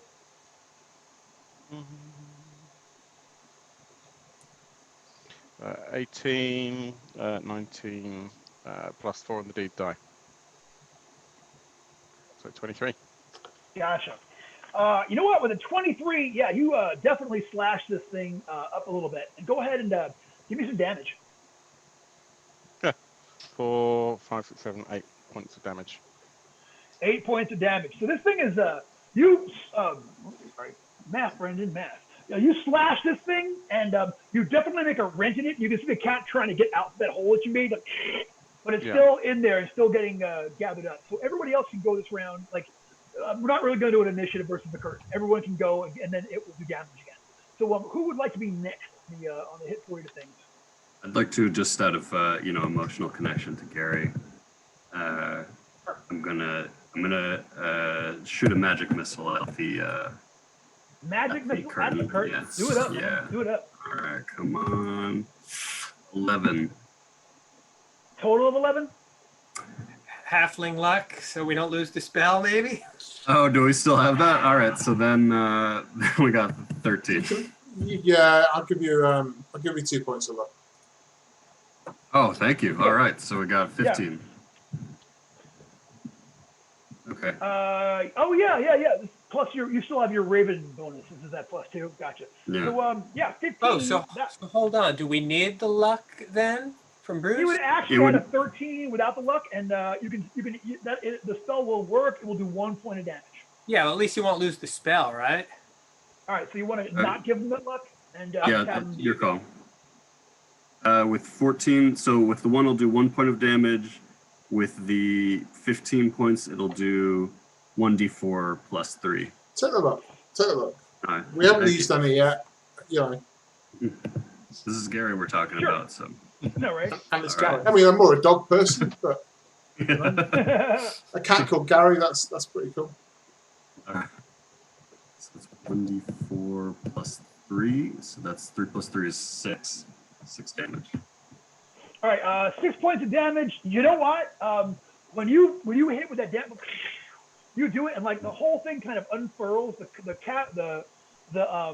curtain sort of falls to tatters, and like now, rather than being constricted, you can see the cat as just a lump inside. They're like, just trying to get out from under it now. But the whole thing sort of falls against the wall, and where it was connected up there, it just kind of disintegrates. Nice. Well done. And the next curtain needs to be dealt with in the same way. Yep, Let's take these I agree. things down. Shall we throw them? Can't we just set them on fire? Huh? Can't we just set them on fire?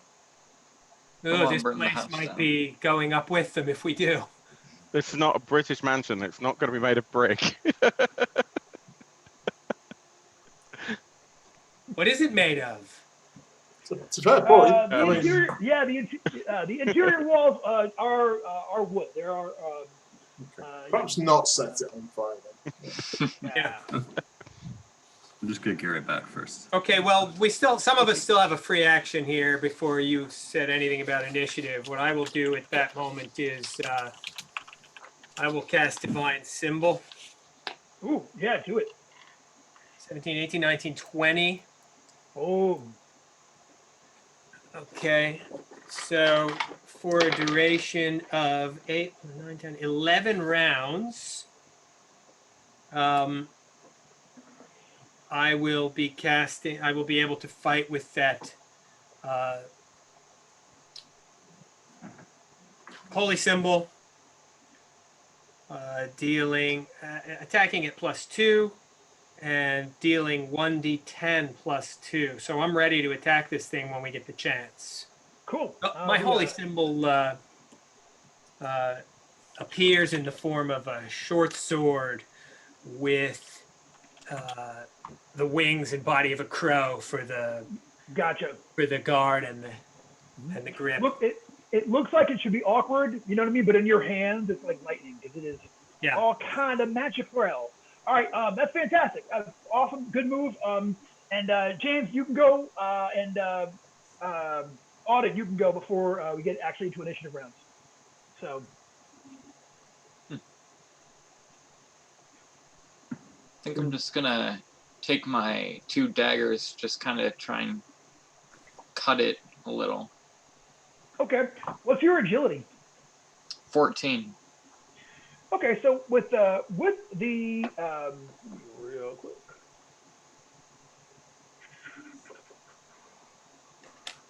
All right, so with a 14 agility, okay, you can go twice. Your first attack, you roll a d16. Mm-hmm. Second attack, you roll a d14, and you can't get a crit, but you can go ahead and go twice. Cool. So I got a 12 and an 11. Those are both going to hit. Go ahead and give me damage. Cool.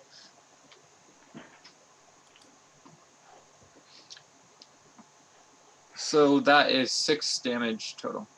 All right, so you slashed that curtain pretty good. It's still hanging in there, but we'll see what happens when Auden finally does it. So you haven't gone yet, so you can still go before in the surprise round before we start rolling for initiative.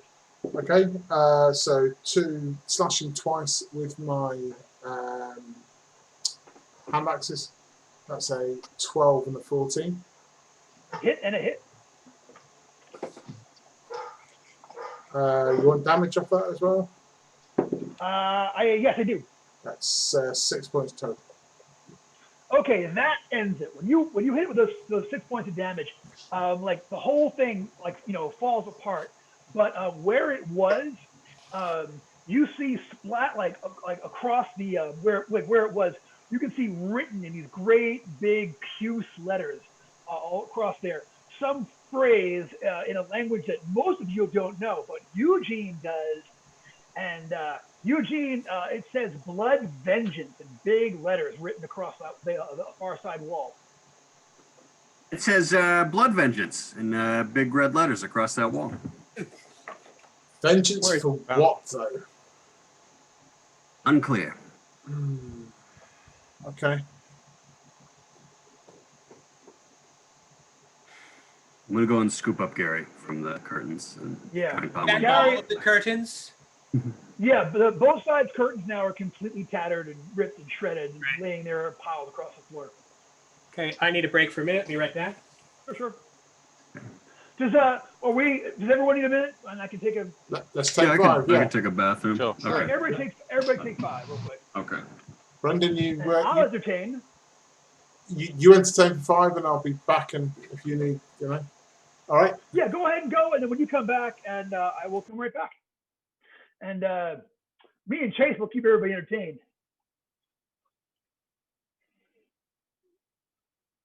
I'm not doing a good job of keeping everybody entertained so far, Chase. How's your singing voice? Are you good? Any skills we don't know about? Tap dancing? All right, cool.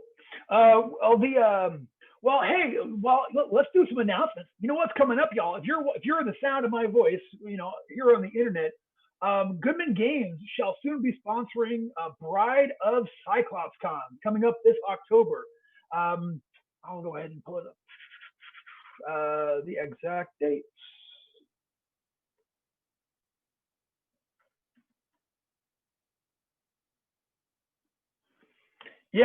So Bride of Cyclops Con is coming up. It's going to be our next online convention.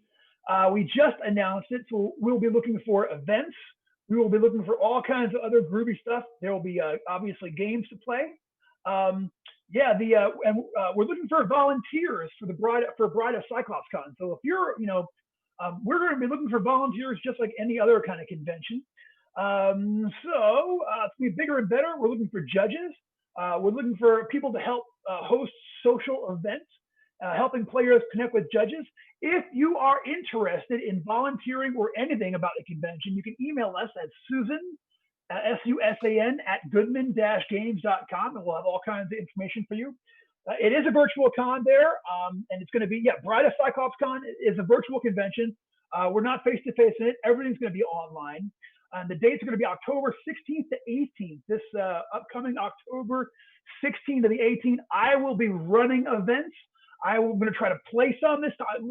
At Cyclops Con, I didn't get to play. I'm going to try to play. So if you're running something really interesting, I might jump in and play. And of course, we'll be looking for DCC, X-Crawl, MCC, all the, if Goodman Games has it, we want you to share it, share your skills with it at this upcoming convention.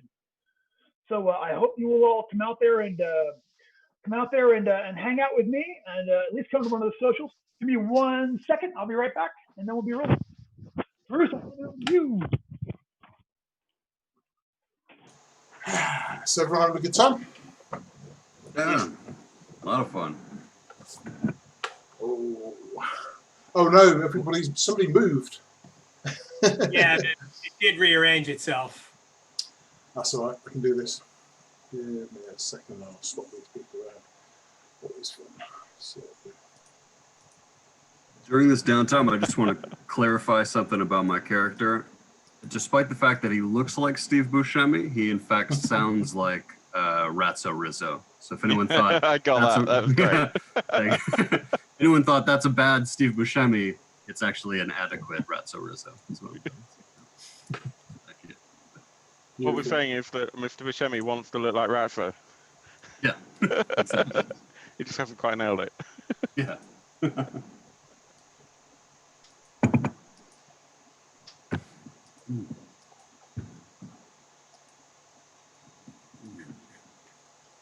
and everybody's back where they should be. Oh, that's the one joy of these using Zoom. Zoom's a fantastic tool. They didn't move for me. Everybody stayed in the. Yeah, it moves on the stream though, unfortunately. It's a weird old thing. You can't lock people in place, unfortunately. That's one thing I'd like to see into. But it's a useful tool, and it means that we get to play with you guys thousands and thousands of miles away. So For sure. it's all good. And as I say, I only get to play with Brendan once or twice a year if I'm lucky. So every week right now, which is awesome. Yeah, we're certainly hoping that once the world is back to a healthier state, we'll make it out to Gary Con. Oh, it's a trip. On our list. Certainly a trip worth doing. It's a Pardon me. trip. Welcome back. Thank you. Ooh, Grape 8 Texas is running. I that's Texas. I'll be running a DCC horror adventure with your name on it, Brendan. Ooh. Yeah, that might be it. That might be my one. I hope you're running it at nighttime because I'll sign up. Yeah, man. Email me, Brendan@goodmangames.com. Give me the deets, and I might just show up, ready to be horrified. Here's my horrified page. So, It just means if you just written a module and named it after you. Hey, the Brendan of Brendan. They should call it the horror of Brendan's unpacked office. It's a mess in here, and it's just getting worse. All right, so here we are upstairs. 2 doors on the right side, 2 doors on the left side. What do y'all do? We choose a direction. You figure doors on the north side, doors on the south side. The dice say to go to the right. All right. Good. We all happy with that? Which one's right? Okay. So so you open up the door on the right side, and here is what you see. So if you can picture it, this is clearly was probably like someone's bedroom back in the day. Someone's very fancy bedroom. So there is a collapsed 4-poster bed with the posters sort of like laying across the top of the bed there and falling over there. When the door opens up, and with the light comes on, you hear like the squeaking of rats and 3 or 4 rats sort of like scatter as the light goes on and such, where they were nibbling over there at the coverlet. There is what appears to be a really old wardrobe at the one side of there, and the wardrobe, the door, it's got 2 doors in it. And there's a small mirror on each door. A blast of cold air comes out throughout here and sort of like runs past you and like shivers you guys down. And once again, you hear another burst of that whispery voice. Get your sword out! Are there any other exits in this room? You don't see any other exits in this room. Okay. I kind of want to check the wardrobe. All right. You go over there and open up that wardrobe, and you are shocked. All of y'all see what appears to be like there in the interior of this thing. You see this ghostly form. Like this is clearly like separated from a wall, but when you open it up, it's like you're looking down a hallway. The hallway of some kind of haunted castle, and out from it springs this creature.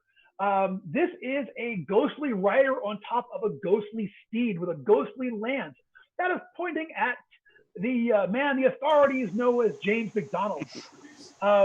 It charges out there and with its lance, it's going to try to run you through. What is your armor class? 13. Yeah, it is going to hit you. You feel this blast of cold where this thing sort of passes through your armor and through your flesh without actually penetrating. But you take 11 points of damage. And I'm please, down. Are you? Okay, well then you don't need to make me the fortitude save. We'll just pass on that. But now, in the middle of this room, go ahead and roll me initiative because this thing is standing there, still astride everybody. Go ahead and roll me for James' initiative as well because who knows what could happen. 10. So this creature is going to go on. You got a 10 for James. Oh, Yavin gets a 1. Yavin on 1. Oz got a 9. 9 for Oz. James, what's your Ordinance- alignment? Neutral. I'm sorry. Gordon's on 6. Auden's on 6. Eugene has 13. Pole position.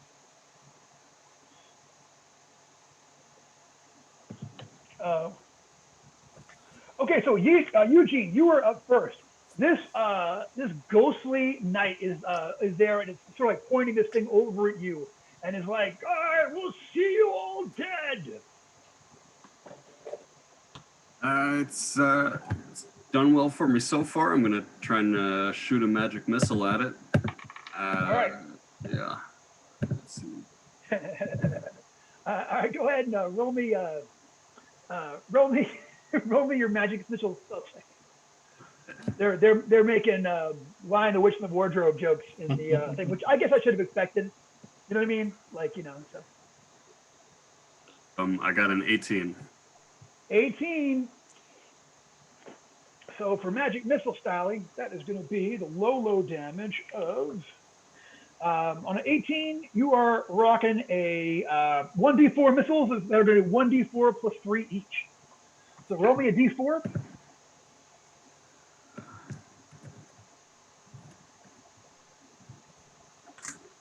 So 3? So that's going to do 3d4 plus 9 damage. Hey. Yeah, sending them all right at this ghost. So, sorry, I roll again for the damage, right? Yep. Okay, so that's D4 plus my spellcaster level. Oh, I got a 4 plus 3 is 7. 7 points.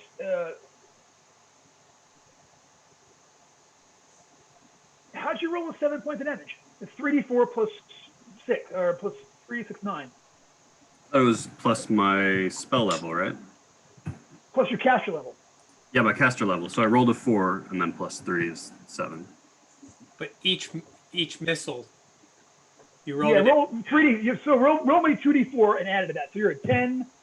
Roll me 2 more d4. Oh, okay, sorry. That's 6. Yeah, so that's 16 points of damage. Yeah, it's a very different kettle of wax. It is still up, but you have clearly like shaken this thing to its core. All right. Go ahead and it is going to be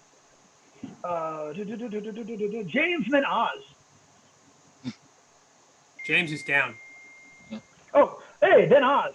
James, this is your first round of being out, and You see a light at the end of a hallway. You don't know what it means, but it seems to be calling to you. You don't know. Oz, you're up next. So Oz is kind of is torn a little bit because he's kind of convinced he's seen these sort of things before that maybe attacking this thing with the weapons he's got might not even have much impact.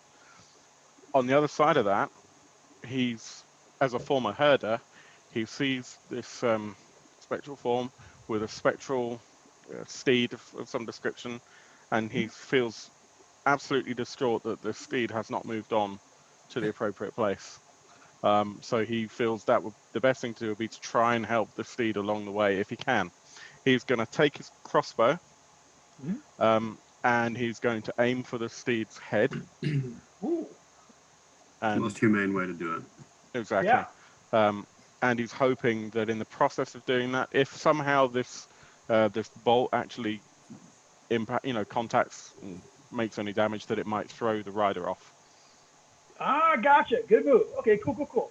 All right, so go ahead and make me. Okay, so first go ahead and give me your attack roll with your D die and of course your agility mod. Yep. That would be a 13 to hit. There was a 5 on the D die. To hit. Do you feel like spending 2 points of luck, he asked? Sure. Outstanding. So that is going to hit. And then what is your luck? Your luck modifier. It's now my luck's a 7, so I'm presuming that takes me to a -1. It doesn't actually change your modifier. Your modifier stays the same. I thought it did. Okay, No. cool. So it's a 0 then, my modifier. Yeah. So here's what happens. That bolt actually, it actually hit. You actually hit the thing. What was the total you got on your die, or on your deed die? Oh, I got a 5 on my deed. 5 on your deed, yeah. So it's going to do some damage, and the rider gets thrown back into the wardrobe. Whoa! Awesome. For 10 points of damage. Sorry, Okay, 9 points of damage. 9 points of damage. All right, so you hit him, and he seems to sort of like the horse seems to sort of like fall and fade into nothingness, and the rider gets thrown back into the wardrobe this round, and is there in the back. So we'll see what happens. But it's Aiden, you are next, and hey, real quick, admin Matt, no, your luck modifier stays the same as you burn luck. So it stays where it is. That's good to know. I didn't realize that either. Mm-hmm. Yeah, that is good to know. And as I do that, I shout, "Save the man they know as James McDonald." Well, Auden's next. So what's the move here? So has the horse evaporated or? Yeah, the horse completely evaporates, but the rider is still sort of there. Like you can see that where the rider is, they're like sort of in. It's as if he's fallen back into a doorway. Him there in the actual armoire. I'm going to help him through that doorway with my hand axes.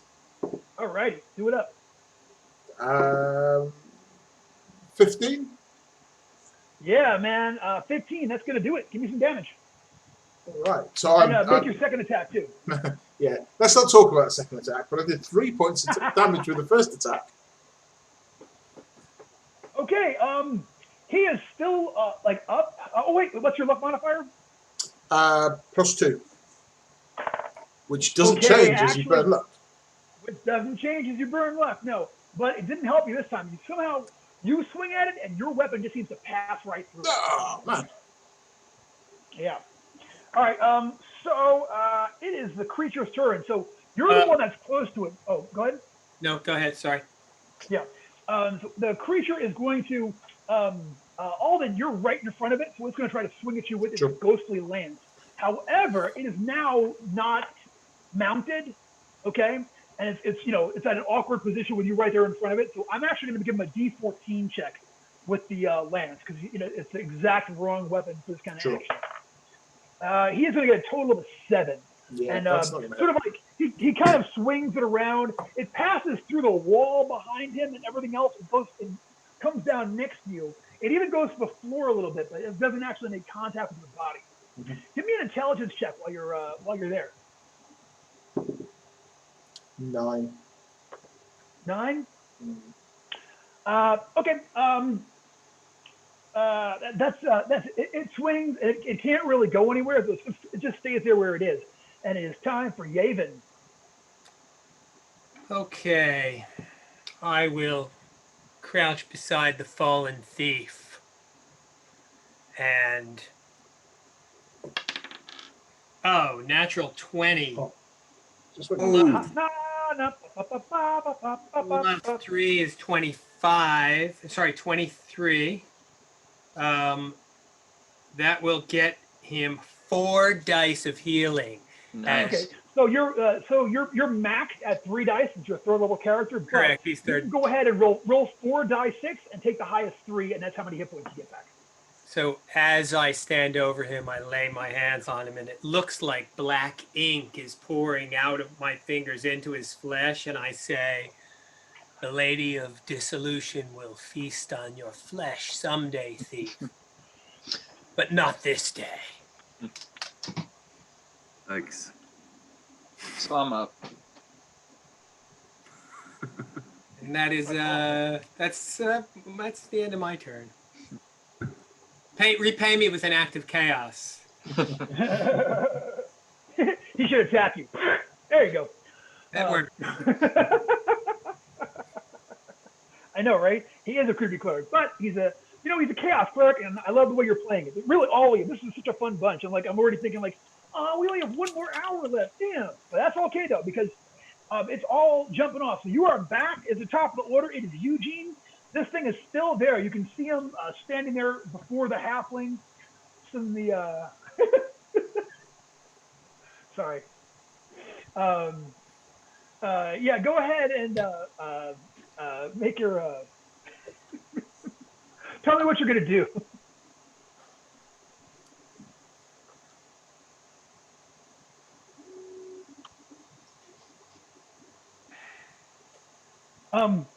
Eugene, what are you up to, man? You're up. Oh, I'm sorry. I didn't realize it was my turn. I'm sorry. I guess tried and true. I'm gonna hit it with the magic missile again. All right. Do it up. Yeah. We got 25. Is that a nat 20? Let's see. It's not gonna. It's a 19, not a nat 20. So 25. That's cool. All right, so it's a die 4 missiles, doing a die 4 plus 3 each. Okay. So we got D4, 4 missiles, and you said they're doing for 25 4d12 plus caster level. Is that what it? No, they'll do a die 4 plus Okay. your caster level each. Okay. So how many missiles? 4 missiles. So it's going to do 4d4 plus 12 damage. Nice. Yeah, that's pretty yeah. heinous right there. Okay. Roll me up. As 11 plus 12 is 23. Okay, so you obliterate that thing, and it just falls to pieces. So go ahead and give me an intelligence check. Roll me a d20.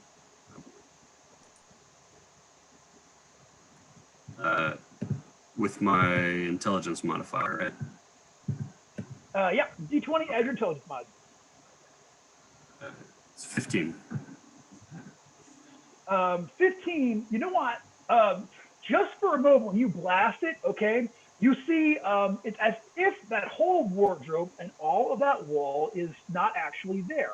It's like you're looking into another location through there, and you see this short person there. They're like 5 foot tall. They have this weird, like, long kind of pointy ears and kind of a pointy beard, and like behind you can see a stone wall behind them and this round window over their heads. And you can see that as they're like, for one moment, it sort of sees you seeing them, and it sort of swishes its hands around. And now, once again, you're just looking into wardrobe and and darkness and the regular room. All of it kind of goes away. All right. So I love that. I'll turn to my my companions. And I just go, I don't know exactly how to describe this, but it's like the wardrobe wasn't a wardrobe, and there was a little man, and he had a goatee. I don't know. Does someone want to smash the wardrobe? I think we should smash the wardrobe. As you say that, I just charge at it with my shield. Yeah, you only got to tell Osmond to destroy something once. You know what I'm saying? It does. Kadoosh, kadoosh, kadoosh. No, it comes apart to splinters in three mighty blows destroys it. And I keep going, and I'm going to probably hack at the bed as well, and then, Ah! James sits upright, and he's like, "It was beautiful. I saw a place where they got my name right." He saw his tombstone was spelled correctly, the last letters underlined.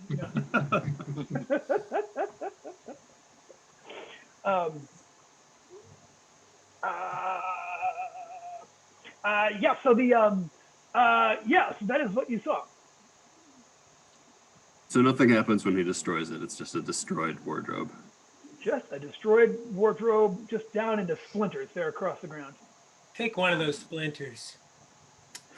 Save it. You're gonna try to feed it to somebody, aren't you? Ah, Yeah, Crow God. I don't know. I really saw a goatee guy there. The wall, maybe? We could attack the wall.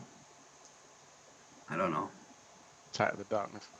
let's inspect the rest of the place. The bed. Yeah, exactly. All right. Gotcha. You look underneath the bed. You see that there is another rusted suit of armor down here, but this one still has a body in it. This one's got bones that are all through it. Awesome. And when you take a look at the armor, looks like the armor of that ghost, that ghostly apparition that y'all just saw. Okay, first of all, what kind of armor is it, and what condition is it in? It's in rusty and unusable condition, Okay. and is it was like archaic half plate. Archaic half plate. And is there any flesh on those bones, or are they completely This is stripped out. Yeah, this is old. ancient, desiccated bones? Yep. What if it's mendable? It looks pretty decrepit. I'm gonna start just unattaching things so it doesn't, the fear that Gotcha. it's gonna like come to And, life yeah. and attack us. Yeah, you take a minute and you completely wreck any chance. Like you cut the straps. You know what I'm saying? It's literally falling apart. You could take the pauldron in your hand and just bust it. Alas, poor champion. We flew him well. Is there like a dressing table or anything like that in this room? No. There's just the collapsed bed. The bed with the posters collapsed across the top of it.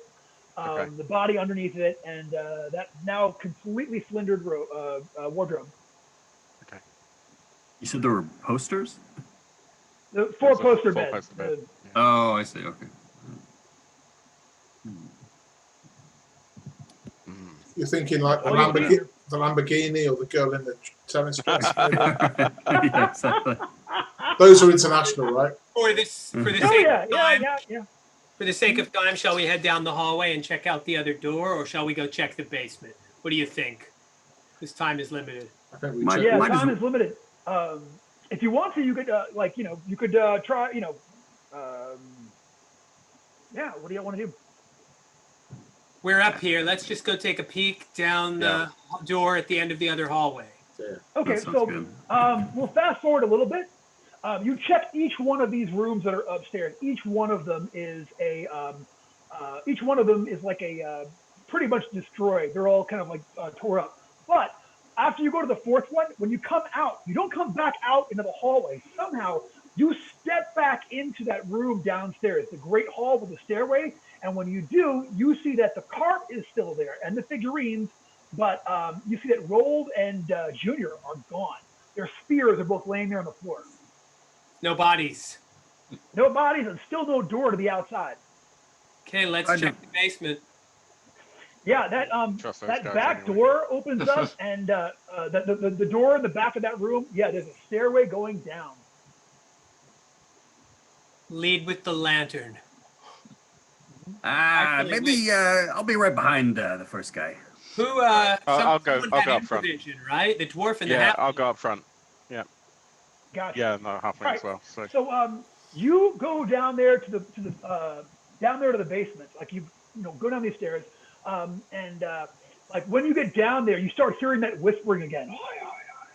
You know, and like you can Eugene, you totally get this language. It's basically saying, "No, turn back. You will die. You will die." And yeah, when you get down there to the bottom of it, there's a short landing, and then there's a door. And that door almost seems, when you get close to it, it almost seems to breathe a little bit. It's like, it Pretty good shot. undulates at you for a moment.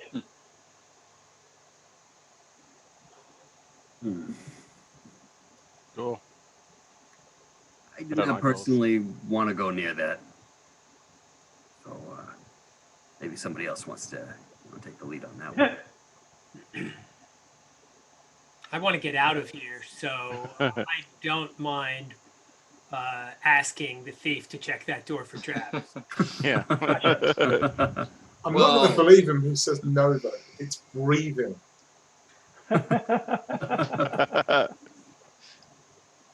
James, with his near-death experience, seeing this beautiful place, he's fine with messing around with this door. He's just not scared anymore. He knows what's coming. I know how that is. Right on. Open the door, James. Check it first. Open the door. Okay.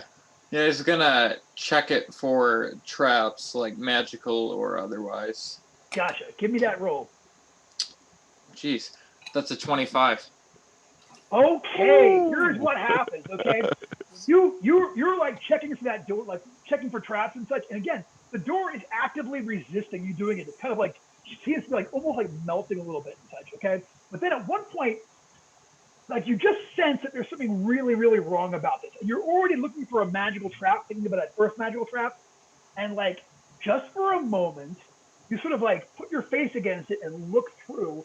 And you see that like the room behind, like you actually are looking into the room behind it. And you see this man there. He's about 5 foot tall, goatee, kind of like longish ears and such. And he has got something he is working on. Like he's got like a little table in front of him. And he seems to see you. And then like he kind of like throws his hands in the air like, ah! And all of a sudden that door, like the door is back, but then it blows open. And now you are looking at this basement, and this basement is completely full of ghosts. Like, a dozen of them. All of these, the ghosts of like servants and lords and ladies and such. And they all turn at you like, ugh, and now they're all whispering in that foreign common tongue that Eugene knew from earlier. And it's like, get out! And you can see the walls in here. There are torches that are lit in here somehow for whatever reason. And at the very back of it, you can see that little round window at the back. And Bruce, you think that is the same window you saw to the cellar from the outside? Turn undead.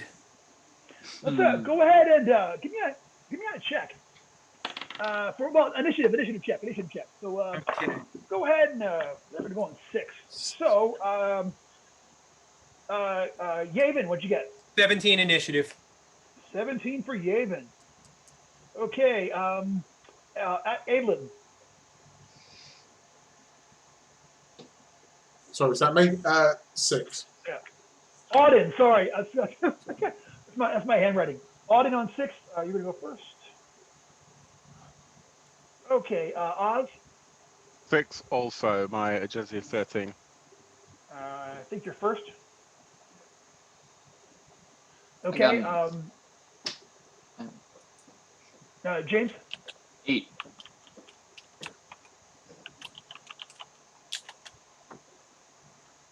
And Eugene. I got a 17 as well, and my agility is 13. So you're first before Yavin.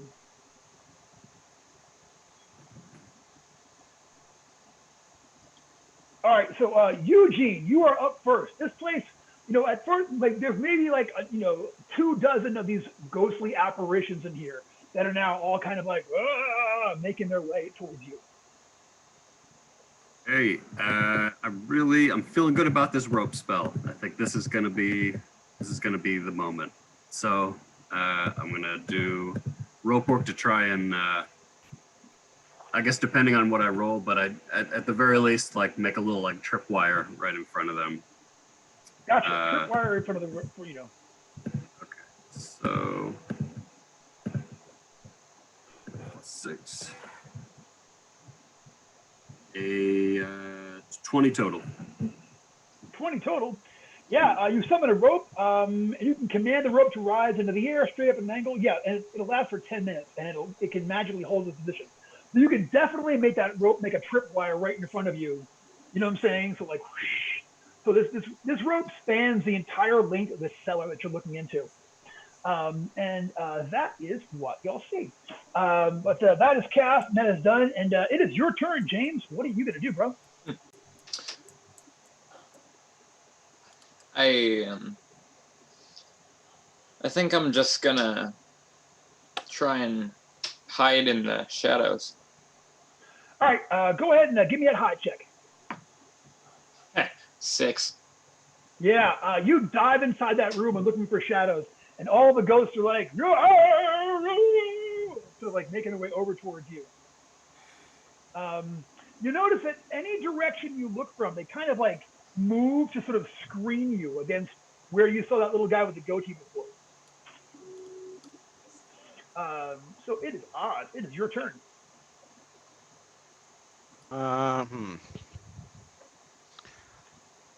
I guess Oz is probably going to. Without, how close are they to where the rope is? The closest one, no, there's a lot of them, and they're spread out. So I'll say the Right. closest one are about 10 feet. Alrighty. I will go for the crossbow again then, in right. the hope that I can kind of spear a few. Gotcha. So you're going to try to get multiple in one shot. All right, Right. go ahead and give me a check.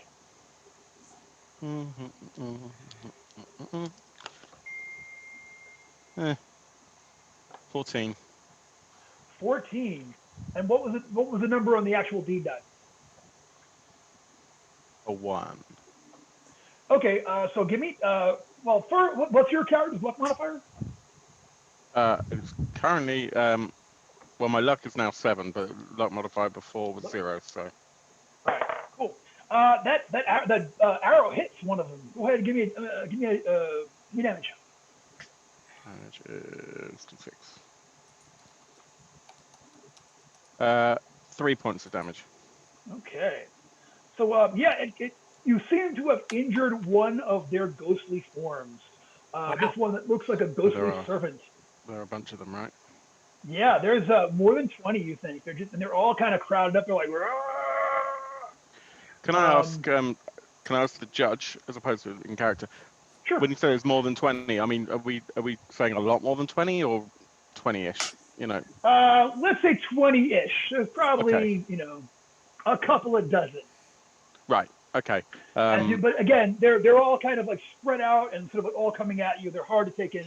We're not looking at over 100. Let's put it that way. No. Okay. Right. Brendan's thrilling, chilling, haunted mansion Of doom. of doom.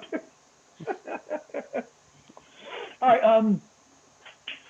So it is. Whoops! I almost went to the wrong initiative. So it is. Yavin, I actually skipped you. Yeah, that's okay. I'm sorry. I was looking at the wrong side of things. So I went a little bit out of order, but Yavin, you can go next. Okay, so I don't know. I feel like I want to assess the scene and see if there's any kind of authority figures in the ghostly order. Sure. Give me an intelligence check. 5. Okay, that would be not a good roll. You can't. You know what I mean? It's just ghosts. It's a ghost smoothie, right? A spectral smoothie. Yeah, there's a whole crew of them. It looks like. Yeah. Okay, I am just more than you've ever seen in one place. This might be, what I'm saying, like can the gods save you from this? Can the gods protect you? Yeah, I'm gonna go with my original plan and try turning the unholy. Okay. Go ahead and give me your check. That's a modified 19. Outstanding. That is a very good check for turn unholy. Sorry, I'm. All right, you're third level. I am. Okay, so roll me a die 4. Okay. That's a 3. All right, so you see that it looks like 6 of them disappear. Just Nice. they're like, oh, they kind of fade away. Give me you know what? Since you're actually looking that direction, just for a moment, okay, you see in the back of them this little figure, this guy, and kind of like, workman clothes. He's got like a little goatee, he's got little pointy ears, and like he kind of sees you, and then he sort of moves his hands around, and suddenly, like the remaining ghosts kind of like move in to take up the gap, to sort of block him off from your sight. Does he appear spectral or material? He seems material to you. Okay, very good. That's the end of my turn. I will shout that out. Pay attention to the man behind the ghostly curtain. Cool. So, Oz, you Pay won. attention to the little pointy-eared man behind the ghost. Gotcha. So it is Auden. It is your turn. Okay, so do I spot the pointy-eared man behind the ghostly curtain? When he, you know what? When he cries out? When he cries out, yeah, just for a second, you do. Okay, I'm going to charge towards him with my my axes held high. Gotcha. I'm going to swing both. Mind the rope. Clearly taking my time to step around the rope put me right off my stride, and I'm just, Yeah. not here. You're in the laundromat. So you charge it there, but for a moment though, you sort of charge through. Yeah, it's like you're running through like laundry. But when you get to the end, yeah, sure enough, you see there's this guy there. Like he's like when he kind of lets out, it's like when you get up close to him and swing, and like he starts like swinging his hands around again, and like sort of like these things sort of like move in front of him to sort of like shield his from view to you as these things get closer and closer. But you're now within 5 feet. You're adjacent, but there's like these things are sort of like between you. You know what I mean? It is their turn. So this round, they all start shrieking at once. So all of y'all, give me a willpower save, please. DC 13. I failed. Okay. If you failed, your next round is going to be to run out of this room as you have been terrified by the shrieking of these ghosts. I am not terrified. All right. Not afraid. So is it just James? James and Sorry. Arden. Gotcha. All right. Terrified as So well. you two. No, Yeah. I failed also. I got a 10. Gotcha. Yeah. Okay. So all of you for you don't know how long are going to try to are feared into running. It's Eugene at the top of the order. You run back out the stairs. Yavin, who actually should be going next, you are not affected. What are you going to do? Okay, I am going to try my murder him in an attempt to murder him. Gotcha. I raise my voice in a crow-like cacophony, summoning forth the song of the Lady of Dissolution, and I roll a 9. That is a failure, bumping my disapproval up to a 4, and that is the end of my turn. Yep. There you go. All right. So James, you from your bad hiding position, you decide to you are also freaking out. You run for it. Oz, what are you gonna do? You made it, right? Oh, I forgot I could have burned luck. Darn it. I'll do it. You want to go back? I'll let you do it. Can I burn luck? Do it. Yeah, we're here at the end. Yeah, I don't care. 13. Burn enough luck to make that a 13. Okay, so what that's going to do is that is going to bring forth 4 carrion crows. They will obey simple instructions of up to 2 words for 1 turn. And my instruction to them will be... Oh, I will say you can point as a part of a just, like just a command. You Good. can also Okay. like do your thing. So I will point at right where the little man was and say, "Attack him!" Gotcha. All right, so they all fly at him, and we'll. I have their stats in front of me if I get a roll for them. Yeah, go ahead and make a roll. Okay, so their attack roll is a d20 plus 1. How many did I say there were? 4? 4. 4 total. Will they attack as a group or individually? Individually, go ahead and they don't have swarm. They don't have a Okay, swarm so attack. that is a 3, a 10, a 4, and a 6. They roll miserably. All right, so they all, you know what though, they're all sort of like flying around this one, like towards the back under that window. They're all sort of like flying around this one guy who is shrieking to be surrounded by these carrion crows. Yes. So we'll see what happens. James, it's your turn. You are going to run for it this first round. Oz, it is your turn. Did you make that save or fail that save? Are you frozen? Phil? Phil? I think he's frozen. Ah, dang it. All right, Phil's frozen, so we'll come back to him when he's back. Good. Oh no. All right, so that being the case, who is left to go? Auden? Yeah. Sorry, I was just trying to see if we've got Phil. I'm running, right? So I'm terrified. Yeah, you were going to run for this first round. Yeah. All right, so it is round 1 of running. So here is what happens. So from where you are, Yavin, you're the he's back. It's actually your turn. So you can go ahead and go. That was So worrying. yeah, so you can see that back behind the ghosts, you can see that there are a bunch of crows that are sort of like centered in one area with all these ghosts are all there just hollering. Okay, so basically I just shout, "Follow those crows!" and try and valiantly leap over the rope. I'm going to try and push out of the way to try and kind of just do a kind of a hack and slash. Oh, I should have had everybody roll against that rope for falling all over it as you guys fled. Damn it. Ah, well, next time. Everyone missed the rope somehow. Right?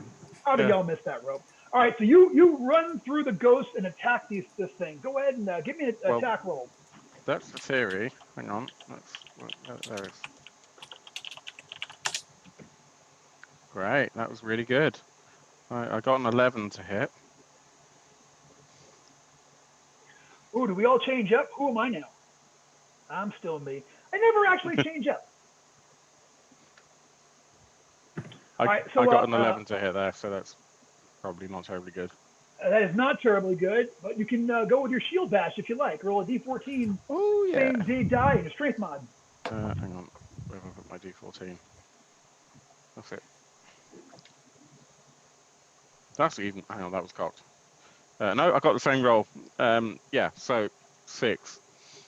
All right. Yeah, so you run there to the back, and yeah, you see this guy with the pointy ears is there in the back, and he is, like you rush up to him, and like you miss, and then he sort of makes it where more ghosts come and screen you from him, and sort of like line up in the way.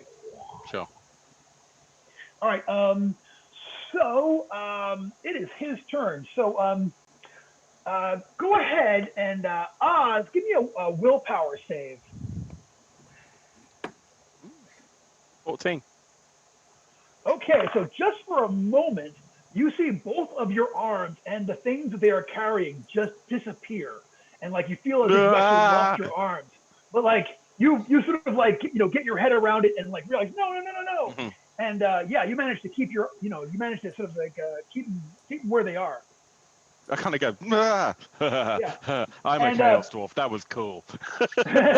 And the ghosts keep moaning, but if you make your save last round, they don't affect you. Yeah, they did. Yeah. All right, cool. So it is the top of order. It is Eugene. So you run, and at the end of this round, you kind of snap out of it and can act rationally again at the end of this round. It is Yavin. I am going to first command the crows again to attack. Give me some numbers. 17, 18, Hit. 13, Miss. modified 20, Hit. and a 6. Miss. So So that give me 2 attacks. That will be 2 attacks. Let's see.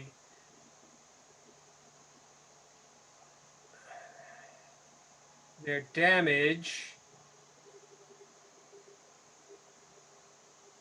One hit point times 1/4 the number of birds. So that is 1 point of damage per crow. Rounded down, plus disease. Ooh. What's my saving throw on that disease? It is. Oh, hang on. Also, There's more? 10% chance per round that unprotected eyes are blinded. DC 9 plus caster level for the disease. So that would be a DC 12 to avoid grave rot. Okay, gotcha. I'm going to make that save and not get any grave rot today. And then 10% chance to Being blinded. permanently, or for how long? It just has 10% chance that an unprotected eye is blinded. So this would be one eye, I guess. All right, I will give it a. Oh, okay. So you hear a shriek, ah! And suddenly, like all of the ghosts on the left side of the room just disappear. Whoosh. Sweet. Now it's my turn. And what I will do is.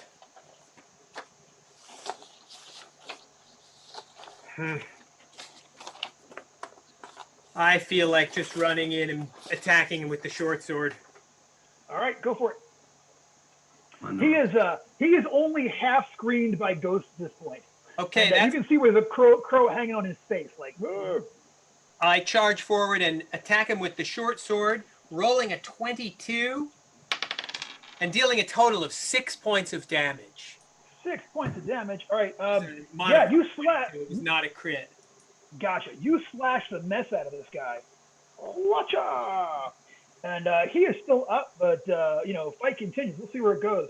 So, James, you run and make it almost the top of the stairs, and then you snap out of it. Next round, you can start acting normally again.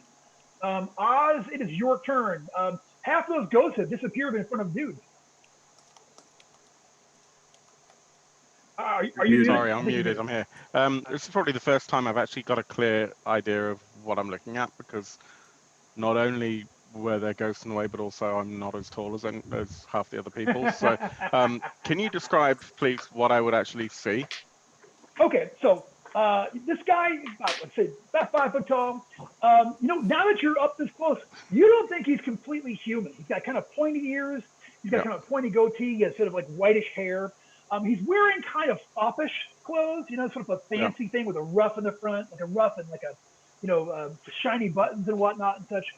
And he's got a crow hanging on his face, eating an eyeball. He's just like, ah! Screaming, and he's wounded. He just he's taken a couple of shots. That is what you see. Okay. I'd like to take a swipe at his other eye. I want to take a swipe and then hopefully come back and do a shield bash the other way. Go. All right, go for it. 17, 18, 19, 21, 23 to hit. 23, huh? That's going to hit. Give me what did you get in the actual deed die? I got a 4. Ooh, yeah. He's going to be blinded in the other eye for 6 rounds. And 7, 8, 9, 10, 11, 12 points of damage. Well, he's got bigger problems than a whole blinding thing, as it turns out. You go ahead and hit him with that thing, and he falls and collapses. Okay. So first, all of the ghosts disappear. Okay, and then the entire place disappears, just goes away, and you guys find yourself standing out there in the rain. And there's sort of like a depressed area there and such. And you look over at one corner of the room, and you see that like the two henchmen are like both clinging to each other and shrieking like, ah! Oh my God, what? You're all soaked, just completely soaked through. And whatever he was working on, there's a bunch of there's a table there. The table is under an awning, under this like sort of like outcropping awning under this tree. There's a couple of books under there, and there is a great big box there at the bottom. Okay. I'm gonna go straight for that box. Yes, All right. let's open the box. What does and it hopefully smell figure like, out Oz? inside. Yeah. Okay, What does so it here's smell the like? thing. So Oz, it smells like gold, but it looks like copper pieces. 5,000 of them. Huge big box full of them. Can I tell if it's gold or not? You know, bite one? Sure. Yep. When you do that, like you can see that like you can see like the gold shaped bite marks in it where you have penetrated this. It's clearly been painted. Right. Yeah. Copper-plated gold. Gold. Who would do that? That's like sacrilegious, you know. But Me yeah, gesturing to the hide help that it's useless. Very cool strategy to hide your gold. And right, your so, copper piece is gold, so people carry those off. So like from here you can actually see the horses and the cart. The bad news is that the all of the figurines under that cart, they're a puddle at this point. They've completely been melted and down to absolutely nothing. But you do have 5,000 5,000-ish gold coins painted copper here, and the whole manse is gone, and this guy is laying there dead. And there's also under this awning, there's a couple of books. I spend the money on figurines. I commission them for a little old man who's going to handcraft all of them. Let's inspect the books. Maybe maybe Ungene, the eugenic, books. do that. Gold. Eugene. So go ahead and for Eugene, give me a wheelhouse roll. D20 as your intelligence level and your character level. Intelligence modifier and your character level. All right. Intelligence modifier is 3. Character level is 3. Okay, it's the same. 17. This is definitely a spell book, but a kind like looking through it, the spells that you see in there don't seem to be formatted like the regular spells that you know about. You might be looking at an entirely different tradition of magic that's going to really require a whole bunch of study. You guys mind if I hold on to this one? No, that should be roughly equivalent in value to your share of the treasure. Well, okay, well, let's hold on. It's just a book here. There's no need to, we'll sit down. We'll talk to someone. I want to figure out what exactly this guy is. Like, I want to inspect him, try and. All right, you go over and actually pick him up. You think he might be a gnome.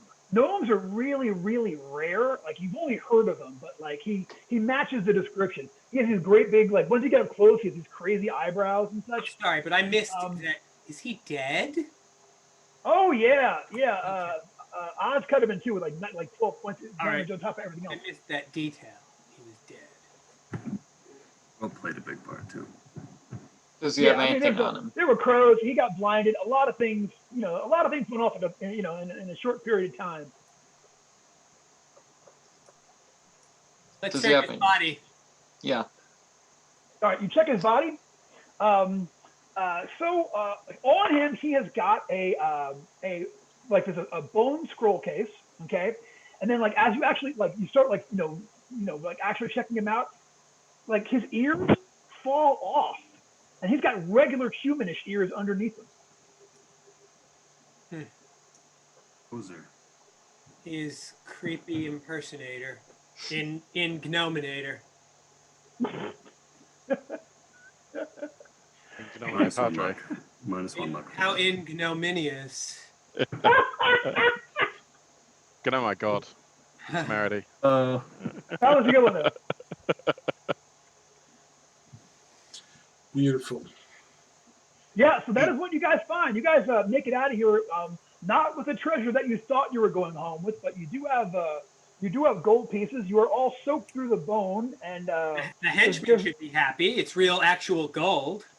oh I'm yeah, not they're telling pretty them. well. They're like copper pieces. Oh wait a minute, Hey, are the there- few figurines in my chest still okay? we'll give you a luck check. D20, roll low. Okay. No. Yeah, that thing's not watertight. You know Okay. what I mean? They're all when you get in there, they all look like sad clowns. Yeah. Every one of them is just starting to, Well, this copper painted gold beats the hell out of trying to shift some very well painted figurines. I mean, who'd want to Yeah. pay money for figurines, you know? Now a let's lot just easier. never tell anyone we found them. A lot of these are making home. So yeah, you guys at this point, y'all get back on the road and start making your way back to town, and we will go ahead and leave you here on the road with the fate of your little group unknown, but for now safe and moving right along. So Right. hey, thanks for Awesome. playing with me, guys. Thanks, brother. And if you're watching from home, thank you all very much for tuning in. This is Game Therapy, and we have a tradition now, and I'll ask all of you to join with me. Big inhale, deep inhale, exhale. In with the gaming, out with the bullcrap. Very In with therapeutic. the gaming, out with the bullcrap. Thank y'all very much for tuning in to Game Therapy 1000 Words. Thank you, Bruce, for once again keeping us in the straight and narrow, and all You're the guests welcome. for tonight. Come tune in again and come play with me again, guys. All right. Thanks, guys. Thanks for watching, folks. See you all next week.